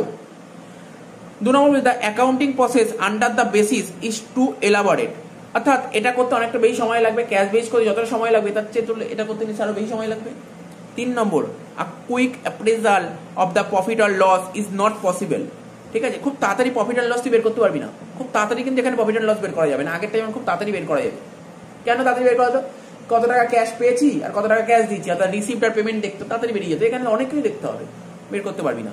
বিকজ মেনি অ্যাডজাস্টমেন্ট, এখানে অনেক অ্যাডজাস্টমেন্ট করতে হবে। আউটস্ট্যান্ডিং এক্সপেন্স অ্যাডজাস্টমেন্ট করতে হবে, তারপর অ্যাক্রুড ইনকামের অ্যাডজাস্টমেন্ট করতে হবে, প্রিপেড এক্সপেন্সের অ্যাডজাস্টমেন্ট করতে হবে, প্রি রিসিভড ইনকামের অ্যাডজাস্টমেন্ট করতে হবে, ঠিক আছে। তো সুতরাং তুই করতে প্রচুর টাইম লাগবে, এটা একটা অসুবিধা। তাহলে বোঝা গেল কি কি বললাম এখনো পর্যন্ত। ক্যাশ বেস অফ অ্যাকাউন্টিং পড়লাম, অ্যাক্রুয়াল বেস অফ অ্যাকাউন্টিংটা পড়লাম। এবার এর একটা ডিফারেন্স আছে, ডিফারেন্সটা করতে হবে। দেখ লাস্ট কোশ্চেন কি বলেছে, বলছে এই যে এতক্ষণ পড়লাম অ্যাক্রুয়াল বেসিস অফ অ্যাকাউন্টিং আর ক্যাশ বেস অফ অ্যাকাউন্টিং, তো এই দুটোর মধ্যে ডিফারেন্স বের করতে বলেছে। যা শিখলাম এমনি ডিফারেন্স তৈরি হয়ে যাবে। প্রথম ডিফারেন্সটা তোরা সবাই দিতে পারবি ডেফিনেশন, সবার প্রথম সবাই দিতে পারবি ডেফিনেশন, ঠিক আছে। 1 নম্বর ডিফারেন্সটা সবাই দিতে পারবে ডেফিনেশন, ঠিক আছে। 2 নম্বর এখানে লেখা নেই ডেফিনেশন, তো আগে তো পড়েছি যেহেতু তোরা দিতে পারবি। আর একটা ডেফিনেশন তোরা কি দিতে পারবি, মানে একটা তো ডেফিনেশন দিলি, ক্যাশ বেস অফ অ্যাকাউন্টিং কাকে বলে, অ্যাক্রুয়াল বেস অফ অ্যাকাউন্টিং কাকে বলে, প্রথম। 2 নম্বর পয়েন্ট তুই কি দিতে পারবি, অ্যাকচুয়ালি কোথায় কোথায় ইউজ করা হয়, ঠিক আছে। কি বললাম বুঝতে পারছিস তো, মানে অ্যাকচুয়ালি কারা ইউজ করে ক্যাশ বেস অফ অ্যাকাউন্টিং, কারা ইউজ করে? ডাক্তাররা ক্যাশ বেস অফ অ্যাকাউন্টিং করবে, doctor, engineer, lawyer, charter accountant, এরা কিন্তু সব ক্যাশ বেস ফলো করে, ঠিক আছে। আর অ্যাক্রুয়াল বেসিস কোথায় ফলো করা হয় জানিস তো? বড় বড় বিজনেস প্রতিষ্ঠান। এই দুটো পয়েন্ট দেয়নি এখানে, তুই এরা তোর কখনো যদি ভুলে যাস, যদি পরীক্ষায় কোশ্চেন হয় তুই দুটো পয়েন্ট নিজেই লিখে দিতে পারবি, ঠিক আছে তো। আচ্ছা, তারপর আর একটা পয়েন্ট তুই দিতে পারিস, মেথডের কথা যদি বলিস, মেথড তোরা ভাব কোন মেথডটা সিম্পল, ক্যাশটা সিম্পল নাকি অ্যাক্রুয়ালটা simple? Cash base of accounting simple, আর অ্যাক্রুয়াল বেস অফ অ্যাকাউন্টিং কি অনেকটা কমপ্লিকেট, জটিল। তো দেখ 3টে পয়েন্ট করিস নি, এখনো পড়া আরম্ভ করেছে, 3টে পয়েন্ট বেরিয়ে গেল, ঠিক আছে তো। এবার দেখি এখানে কি কি বলেছে। 1 নম্বর বলেছে এখানে নেচার, বলেছে ট্রানজাকশন, নেচার অফ ট্রানজাকশন, বুঝতে পারলি? 3টে পয়েন্ট আমি একসাথে জানিয়ে রাখলাম, ঠিক আছে তো।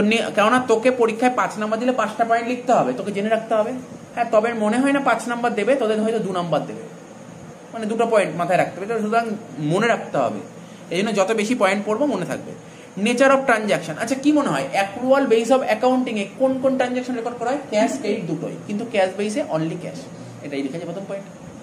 2 নম্বর আমি বেশি পড়লাম না ভিতরে, prepaid expenses, outstanding expenses, accrued income, income received in advance. তাহলে ক্যাশ বেস অফ অ্যাকাউন্টিং এ নিশ্চয়ই এগুলো রেকর্ড করা হবে, অর্থাৎ এই অ্যাডজাস্টমেন্টগুলো রেকর্ড করা হয়, কিন্তু ক্যাশ বেসে রেকর্ড করা হয় না। অ্যাক্রুয়ালে রেকর্ড করা হয় কিন্তু ক্যাশে রেকর্ড করা হয় না, বলেছি আগে, নতুন করে বোঝানোর কিছু নেই। তারপর যে রিয়ালেবেল, ঠিক আছে, মানে গ্রহণযোগ্যতা। আচ্ছা কোনটা বেশি গ্রহণযোগ্য, ক্যাশ বেস বেশি গ্রহণযোগ্য নাকি অ্যাক্রুয়াল বেস বেশি গ্রহণযোগ্য? কোনটা বেশি গ্রহণযোগ্য? অ্যাক্রুয়াল গ্রহণযোগ্য, কিন্তু ক্যাশ তো গ্রহণযোগ্য নয়, এটাই লিখেছে, নতুন করে বোঝানোর কিছু নেই এগুলো।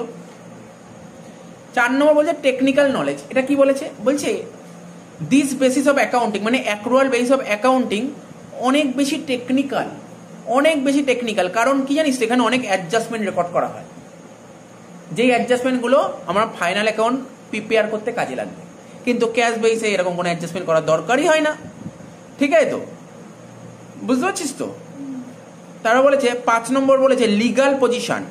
তো cash accrual base of accounting আমাদের কিন্তু কোম্পানি অ্যাক্ট ফলো করে, মানে কোম্পানি অ্যাক্টে বলেছে অ্যাক্রুয়াল বেস ফলো করতে, কিন্তু ক্যাশ বেসের কথা বলেইনি। বলছে cash basis is not recognise under the company act 2013, latest company act 2013।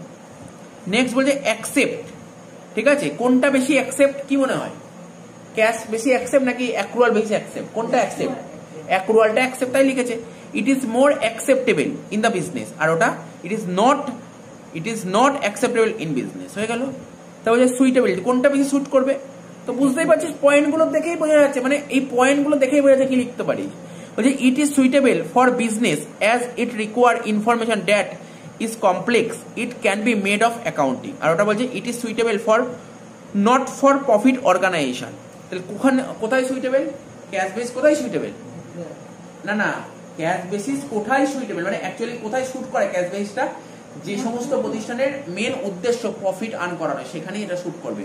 কিন্তু ক্যাশ বেস কোথায় শুট করে? সরি, অ্যাক্রুয়াল বেসিস বড় বড় বিজনেসে শুট করে। সেটাই বলেছে, আর কিছু বলেনি। বেশ, পার্থক্যটা পড়িয়ে দিলাম। 7টা পয়েন্ট এখানে বললাম, আর 3টে পয়েন্ট এক্সট্রা বলে দিলাম, 10টা পয়েন্ট বলে দিলাম, তো হয়ে গেল। পরের ক্লাসে ক্যাশ বেস অফ অ্যাকাউন্টিং আর অ্যাক্রুয়াল বেস অফ অ্যাকাউন্টিং যেরকম অঙ্ক এক্সামে আসে আমি করি।